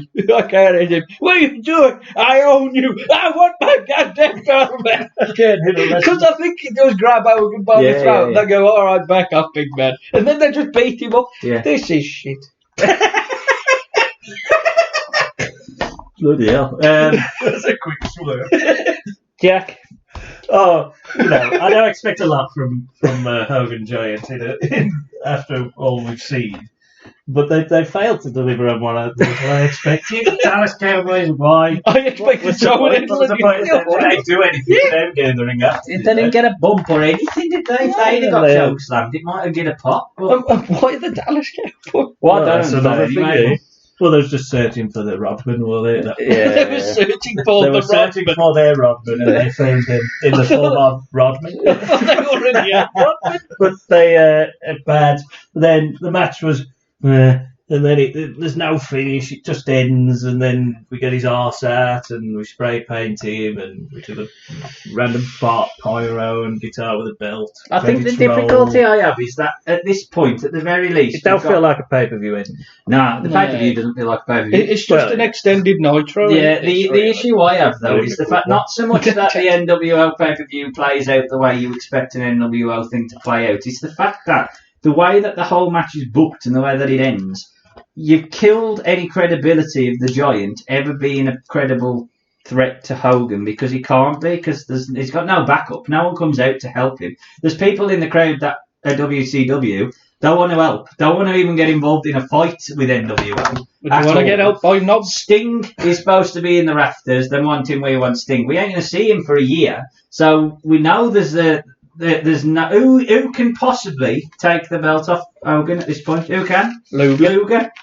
Well, Luger was the one who was. Luger's probably the most credible, and he doesn't even show up and get some heat that literally destroy any credibility that the whole roster have without the roster being here. It just kill your top faction really as being cool. Oh yeah, I mean, there's no way any kid nowadays can look back and think the kids back then that loved the NWO because they were cool were right. They were cool because they're fat women.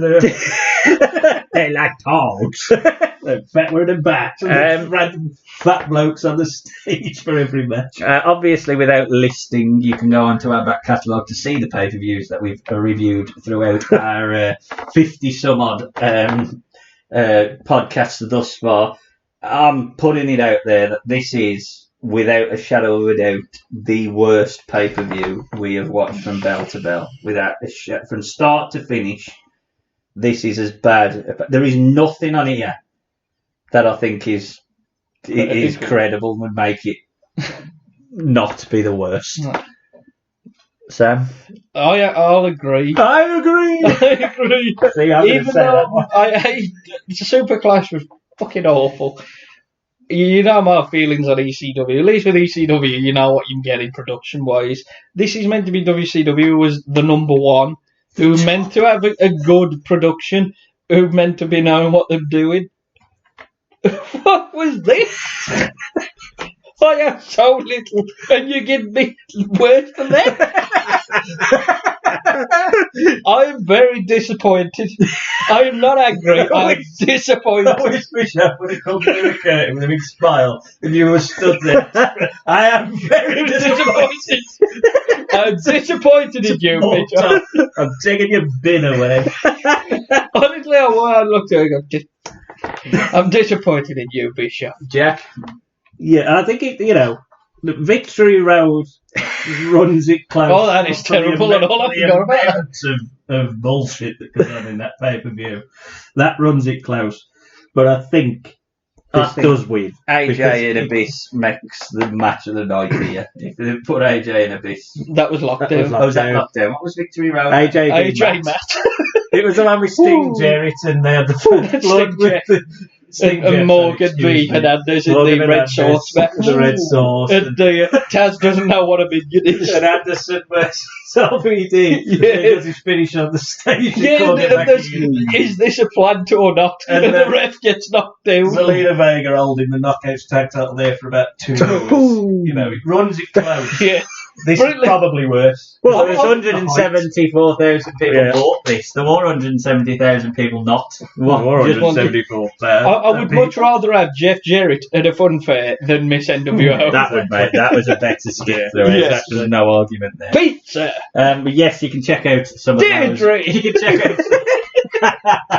You can check out some of those references in our archives. But we wrap up the pay-per-view, as we always do. Round table then. Is there any point in doing this? Well, we might as well. We never know. We might not agree. Match of the night. I'm going to say Six and Eddie in the ladder match. Ladder match. Yeah, the ladder match. Easy. Worst match of the night. I am saying M or VK Wall Street versus Double J. Wall Street Jeff. Don't do it, Jack. I was just expecting more of one, but Jeff Jarrett being Michael Wall Street. Yeah, but he had Mongo. He did have Mongo. Well, who knows? My MVP purely because of the pop, whether it was rehashed or not. I mean, it was DDP all day long. Knobs. I did think of knobs. To be fair, I did. No. I'd probably have to go with DDP because he was the most over face on the show, wasn't he? You know you want to give it to. I do want to give it to Mongo. It's either Eddie and Six to get that, or Mongo. I just love Mongo's bit. He was only there for a second, and he's the thing I remember. So it's got to be Mongo. Yeah, nobody played it brilliant. They're coming in pointing at the ref. It's scared. Yeah, and have a sleep. I think it's reasonable to ask the worst bit of it. I know I keep trying to think of how to word this last bit, but I am going to just call it the worst bit in this pay-per-view because there was a lot. And my answer, even with Miss NWO being as terrible as it was, is the commentary. The commentary felt like an angle all the way. It felt like they were trying to get over an angle. Well, when you ain't got the face commentator there, it's a bit difficult. You can't do it, can you? There's no argument. They're both just...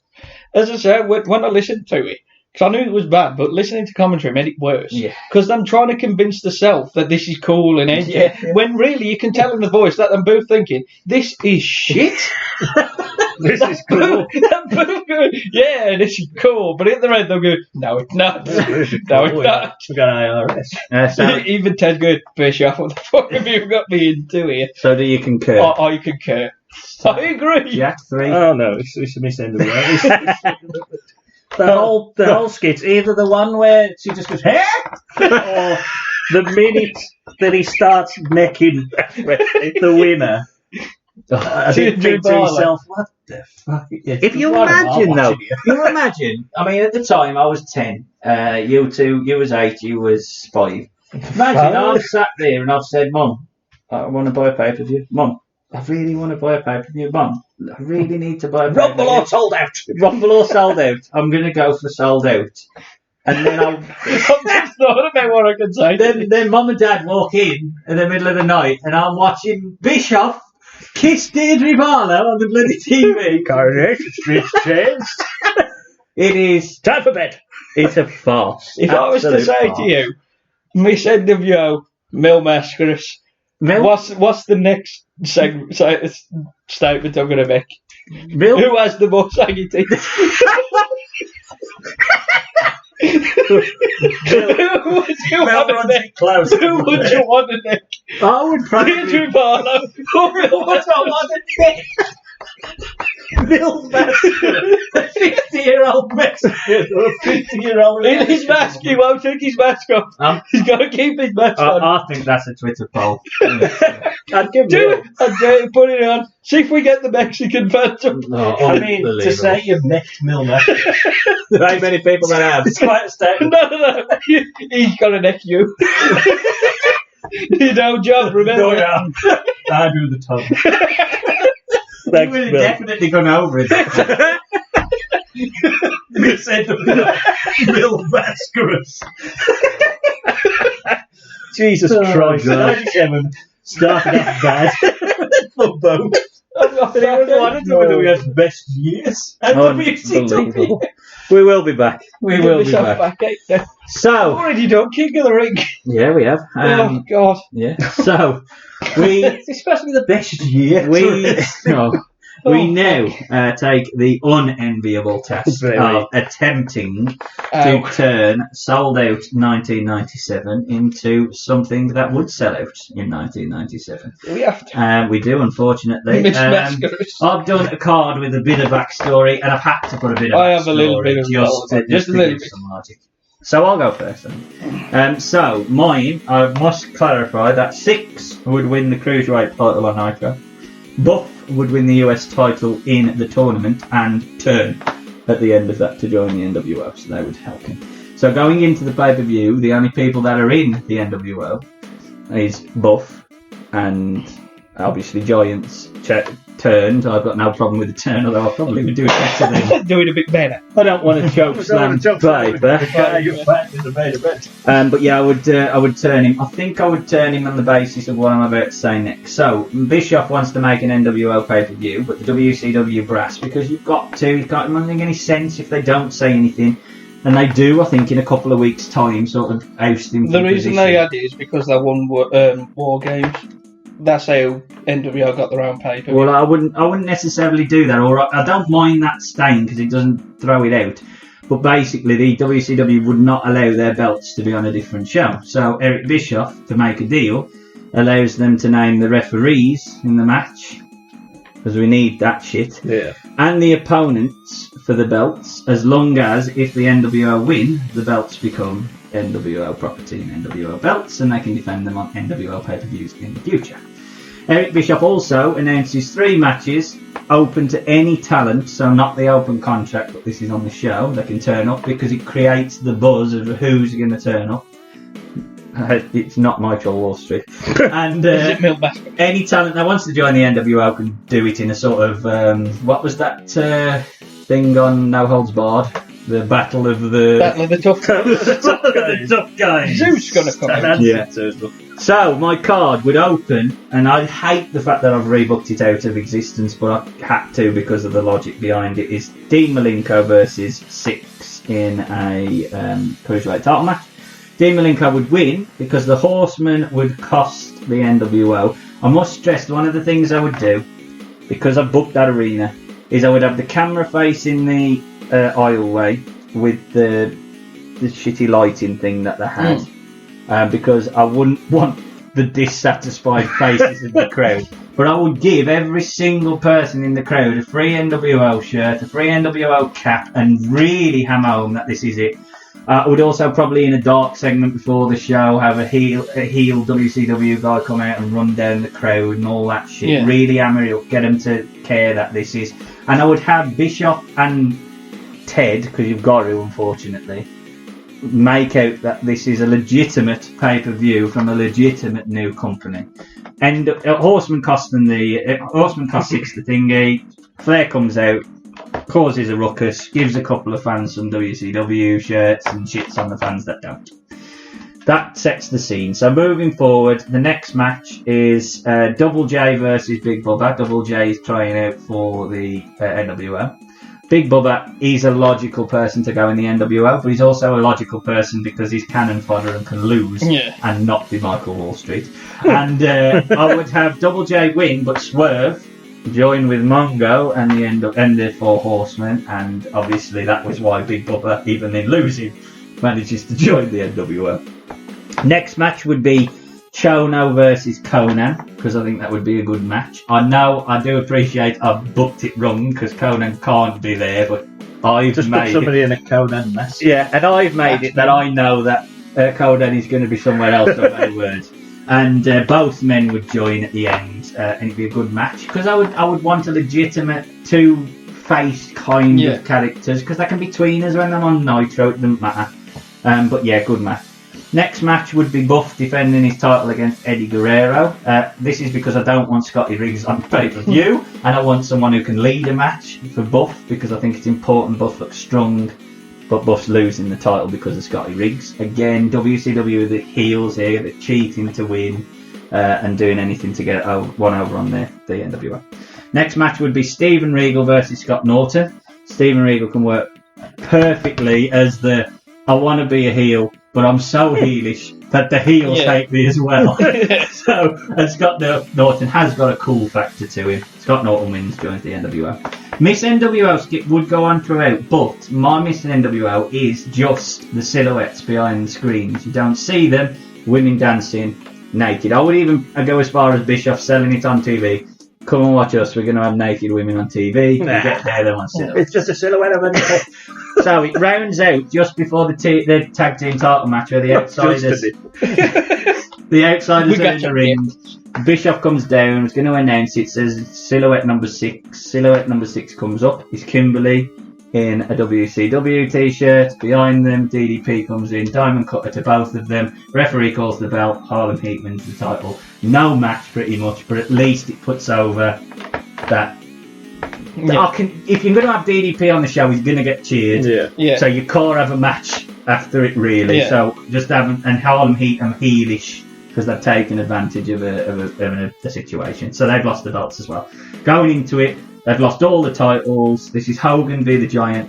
I stressed that Hogan would be 80s Hogan throughout all of this. I would play his mannerisms up. I'd do the bloody shaking thing, the you, That was the face. all that. He plays the face throughout it all. Hits the leg drop, 1, 2, kick out straight away. Hits the leg drop, 1, 2, kick out straight away. This is the referee that is Nick Patrick. This is where you realise NWO is still the heels, because eventually he has to get multiple leg drops and he just counts it even though he kicks out. At the end of the night, all of this is a big brawl. So WCW heels, you know, the heelish people throughout and fighting with the heelish NWO. Sting's in the rafters, looking on who the hell am I going to pick from these two, them both bastards. Macho Man Randy Savage comes out onto the because he hadn't joined. Yeah, who the hell am I going to join with, them both bastards? Because then it creates a division within the company where if you did want to have an NWO show and a WCW show, you've got to pick between the two factions. That's how I would rebook it. Okay. Sam. Mine, to be honest, Hogan won. What I'd do, I would understand with them winning at War Games, saying if they want their own pay-per-view.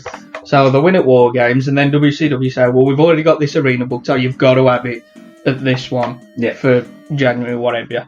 And because it's technically a WCW show, they have to have WCW wrestlers on it. Because Bischoff and that wanted to just have all NWO and just have them fight each other and just have a bit of NWO love fest. And they said, no, you've got to have it because it's technically a WCW pay-per-view. We booked it. You can have it, but you've got to have WCW You've on got to it. have Michael Wall Street. He is on it. And there's a reason why. There's a reason. Is it cleaner? I've got 6 matches. Yeah. There's no Miss NWO and no Jeff Katz. No DJ. Someone's going 40 minutes here. Get rid of that fucking thing. The WCW wrestlers would actually accompany each other, similar to when the NWO was always on Nitro. Yeah, they don't. You kind of swap the roles here, where the WCW always come out, and you can have Bischoff and Ted going, you know, they say fair and whatever. So you always have at least one WCW wrestler accompany the other one in their matches. I would actually have it somewhere else other than Cedar Rapids, Iowa. I put somewhere like Vegas or Florida because it's NWO, so you can say it's somewhere like that.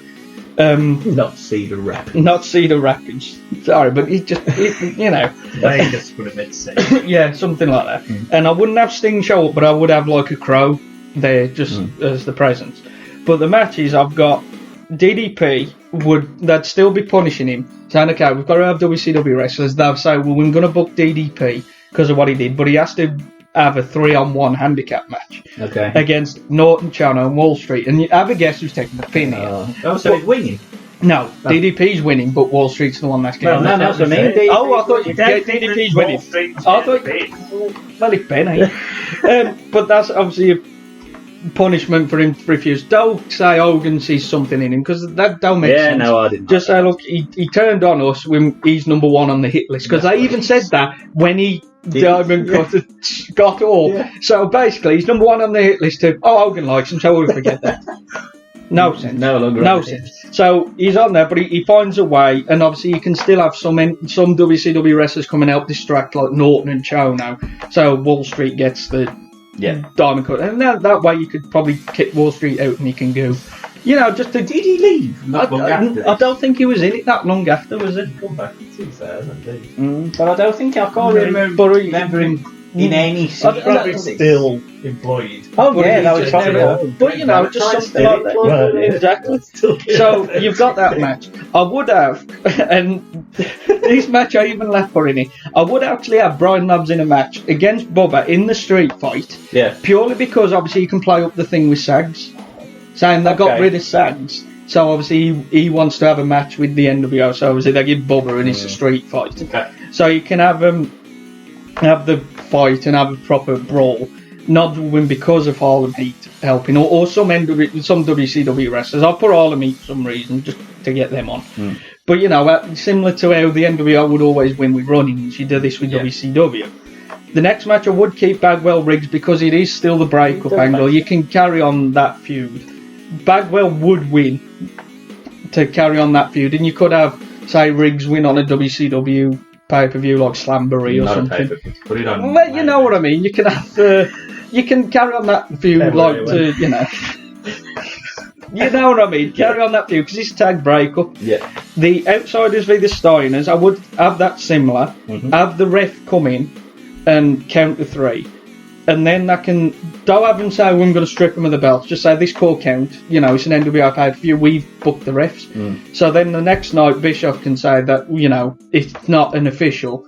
But then you can have J.J. Dillon. So I think he was the authority warrior at that point. I think he comes in not long after this. Or somebody or he can be announced as the authority and he can say, well, he's a licensed official, so it counts. Yeah. So there's like a legal back and forth, and they can say, okay, as a compromise, we've vacated the tag, and you can carry on that into like the next pay-per-view, Spring Stampede, and have them two fight again for the vacant tag belts, instead of just saying, the Steiners won, give them back to the Outsiders. At least give some continuity to it. Eddie V6, I would just have it really the same, because I can't really fault that. Except the commentary, maybe just... not as much karate. Yeah, not as karate. Less Alice in Chains. Yeah, do it for the money, do it for the NWO, not Alice in Chains. And Hogan and Giant, again, similar thing. He wins the World War III. Hogan's not happy about it, saying, you got to lay down for me. Yeah. All them trying to wrangle him, saying, you've got to lay down, because I'm the leader, I've got to keep this belt. Now, they do have a match. He turns face. At the end, he can end in a schmoz, because he's WCW, nobody gives a shit. They all have a big brawl at the end. You can have Luger and that come down, because obviously he's the main one at the minute, because Sting out there. Yeah. You can start this by having the crowd just appear like on the ropes or something, thinking he Sting's around, but he ain't. WCW and NWO brawl.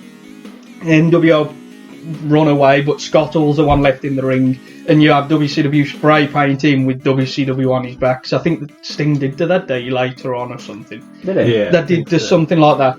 But because of this, I think this is a way then you could sort of start this as having, when the cracks form, if you want to do the Wolfpack, you can sort of lead it back to this, saying, this is where we had our own pay-per-view and yet we don't win every match and whatever. At least then there's a bit of logic to all of this. Yeah. So that is how I would have tried to book it to give NWO. I've got to have some comeuppance at least. Well, I would say, especially a year in. But I agree. Yeah. That's how I would have. Yeah. Jack.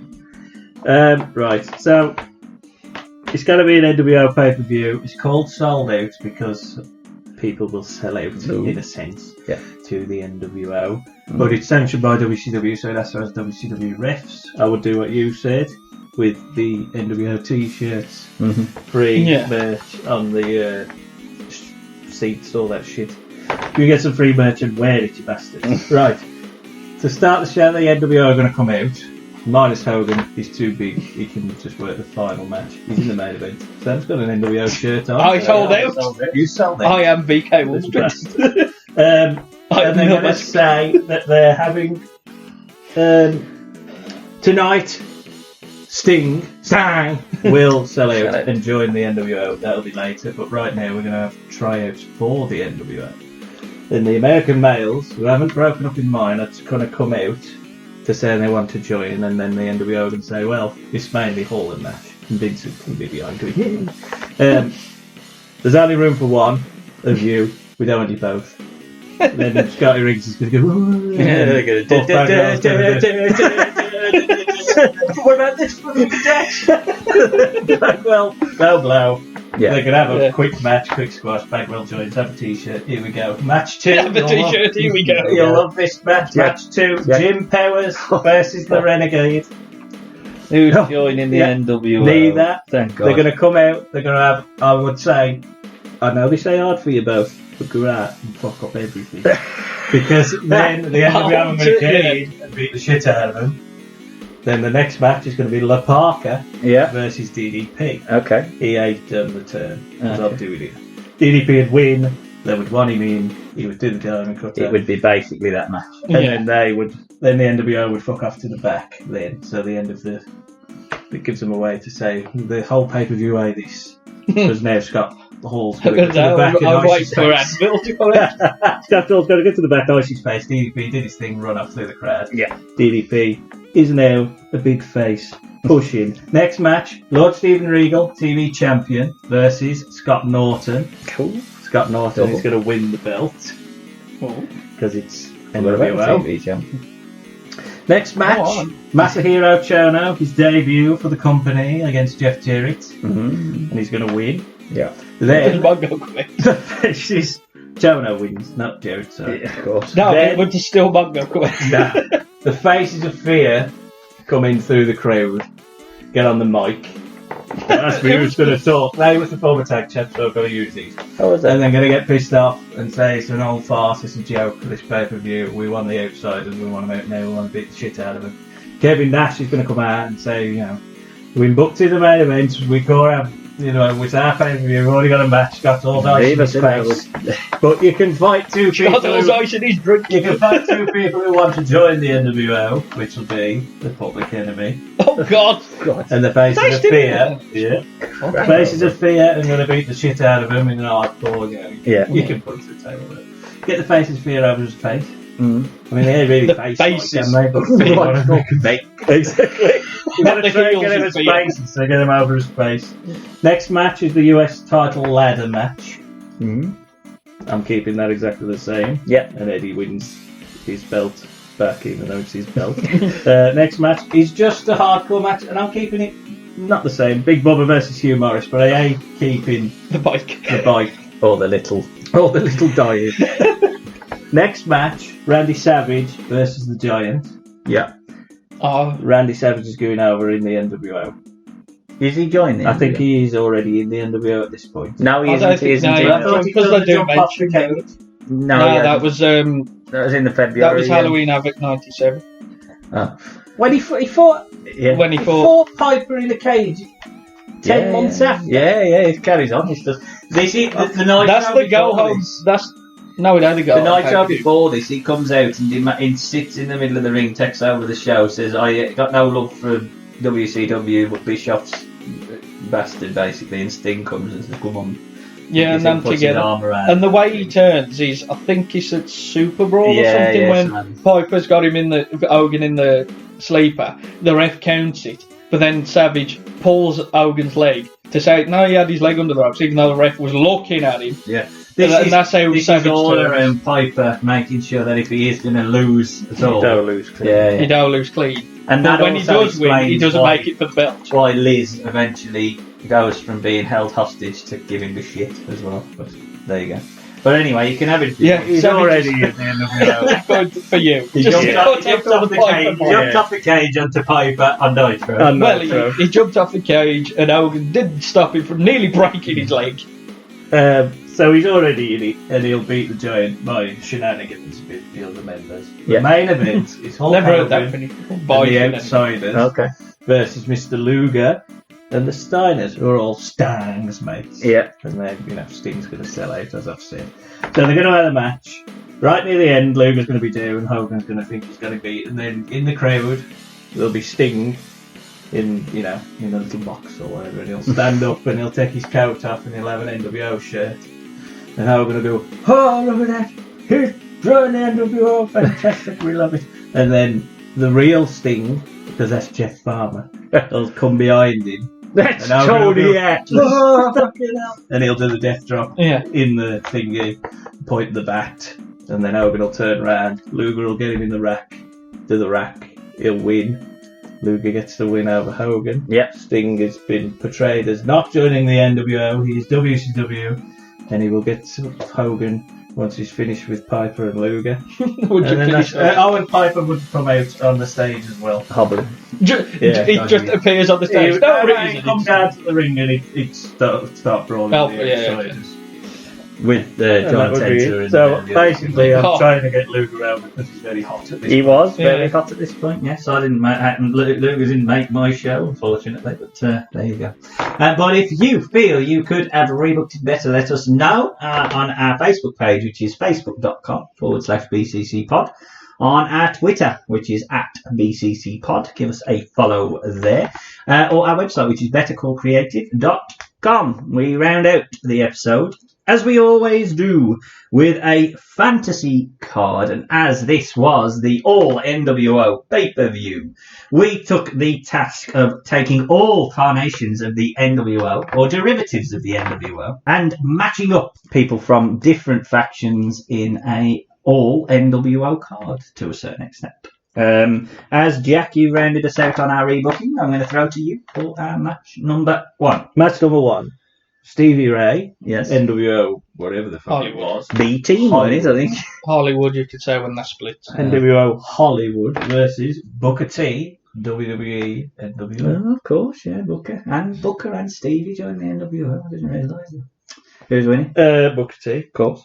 My first match Stevie. to get over the concept is a 8-man battle royal. It is Brian Adams of NWO Hollywood, black and white.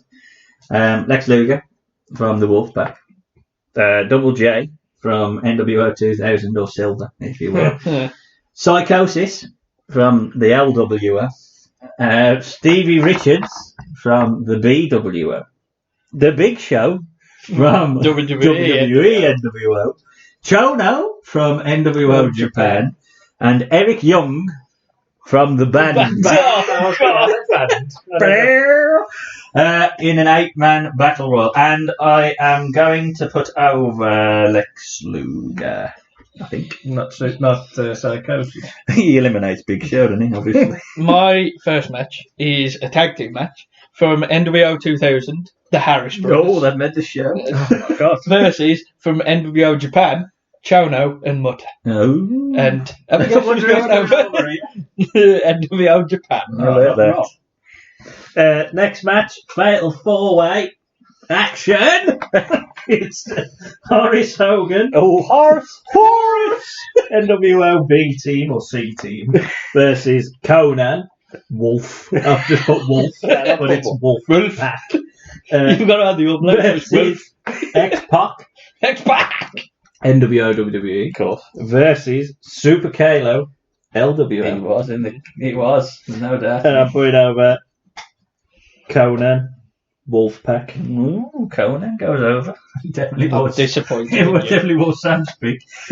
My My second match has got a lot of jiggle. As in NWO, I think it was the original NWO, Dusty Rhodes. Yeah, it was. Goes up against the BWOs, Blue Meanie. What a match. What a jiggle. Kind of want to see that. Yeah, they do. And I've obviously got to go Dusty Rhodes.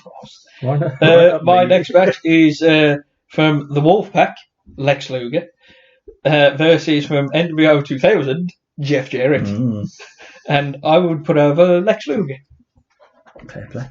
Yeah. Match number 3 is the BWO, collectively, All of them. versus the Giant, NWO. I like the fact you didn't announce as a handicap match. It's a handicap match 3-on-1. And because I've tried to give everyone a win, I'm putting over the BWO. Oh, brilliant. It's a handicap match. Does Big Show go with the world belt after that? I can't choke slam the meaty. My next match is a Starrcade main event. It is Wolfpack Bearded Sting versus Tomato. the worst version of Sting versus the Great Mutter from NWO Japan. And I'm going to put over Great Mutter. I thought you would. I'm putting over Mutter. Why do you hate Sting so much? I don't. I just love Mutter. I'm dressed as him in the hallway. So.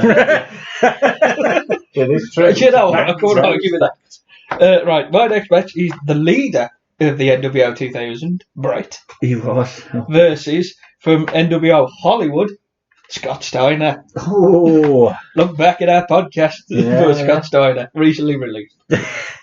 Very recent. And I will put over Brett. Pre-concussion. I hope so. If not, he won't be after. That is true. One's got a concussion and one's got drop foot. What a match. Oh my god. Match number 4 is Eddie Guerrero, LWO, Yes. versus Kurt Hennig, NWO. What a match. Did they ever? I wonder if they ever had a match on Nitro or something. think Because they they were ever doing did. a hell of a match. Anyway. Eddie doing over. Well, there is a show, a pay-per-view, when Hennig's fighting Flair for the US, because Hennig's the US, but he comes out with a cruiserweight belt. Cheers, Sam. Picked up the wrong belt. Not Yeah. quite sure what that's got to do with Eddie Guerrero. Watch it. But we're full of facts. Yeah. My next match is the Who Are You to Doubt match as NWO's leader 2000 Bret Hart goes up against El Dandy. from the LWO, El Dandy. Is El Dandy going over? Nah, Oh, why not? Pre-concussion. Oh. Right. My next match is a 6-man tag match. It is from the original NWO, Scott Hall, Macho Man, and Buff Bagwell. There's a reason why. Okay. Versus from WWE NWO, Yeah, X-Pac, yeah, Big Show, yeah. and Shawn Michaels. Ooh, Yes. okay. And I put over WWE's NWO, Who's taking the fall? Bagwell. That's why he's here. Who's pinning him X-Pac? Why not? What a match. My match by him is They get Shawn. slightly better as it goes through the card. I should hope so. Let's see how he works. Shawn Michaels, NWO, versus Sting Wolfpack. Yep. And I'll put over Shawn. My sub-main event is also Shawn Michaels, NWO, WWE versus Eddie Guerrero, LWO. Did they have a match? I think there was the rumour they was going to have a match at 22. Was there? That was the plan, I think. But yeah, I'm going to put over Shawn. But instead, Shawn got Vince. My next match is WWE NWO Booker T versus Tomato Man himself, Sting, from the Wolfpack. And just to piss Ben off, I'm putting over Sting, because I actually really like Sting. Yeah, but You call like Not the Wolfpack Sting, but I do like Sting in general. it's the worst Sting in the world. It is, but I'm going to point about it to piss you off. Okay. main event. You made us watch this show, so NWO Hollywood Hogan. of course. Yeah. Wolfpack Kevin Nash. Git. And NWO 2000 or WWE, whatever, Scott Hall. It was Brett, but I realised I'd never booked Scott Hall. The one who started He was the everything. first one. And I'll put over Hogan because I call not. Change He won't the turn up. hashtags if you want, but my main event is a triple threat match between man number 1, Hall, man number 2, Nash, and man number 3, Hogan, from Wolf, from NWO, and from NWO Hollywood or WWE. And I am going to put over... Well, it's going to be Hogan in it. My main event is, well, I've already used Hall, so it's NWO Hogan versus Wolfpack Nash. You could call it the pinky poke of doom, whatever. If you don't want to do the finger poke, you do the pinky poke. And I'm going to put over Hogan, because why not? I was going to add Right, Nash please. versus Nash versus Nash. Yeah, that's what I mean. You could have had Hogan versus Hogan versus Hogan. So you could have Wolfpack v NWO v 2000 VWE Nash all together 4 Nashes. like thunder. Versus the band. Versus the band. the band. Oh, Grey-haired Nash. Put over the band. The best version of that. But there you have it. There is a plethora of talent, and well, talent in inverted commas, that we didn't use. So do let us know if you think we missed out any fantasy card gems, and that rounds out our episode. However, you can check out our back catalogue now. Our back catalogue is housed on our website, which is bettercallcreative.com. You can see our audio podcast and our video podcast there, as well as Jack's reviews and his blogs. That leaves me to round out the episode to say, from the man number one through the crowd and disrupting Mike Enos, Sam Chance. Goodbye. Powerbombing Eric Bischoff through his non-announced table, Jack Chance saying, Loser. and I am... Oh, you stole my bit. I was going to say, man. And I am definitely on the side of sanity. Don't watch this pay-per-view. I am Ben Chance saying goodbye. The preceding announcement has been paid for by the New World Order.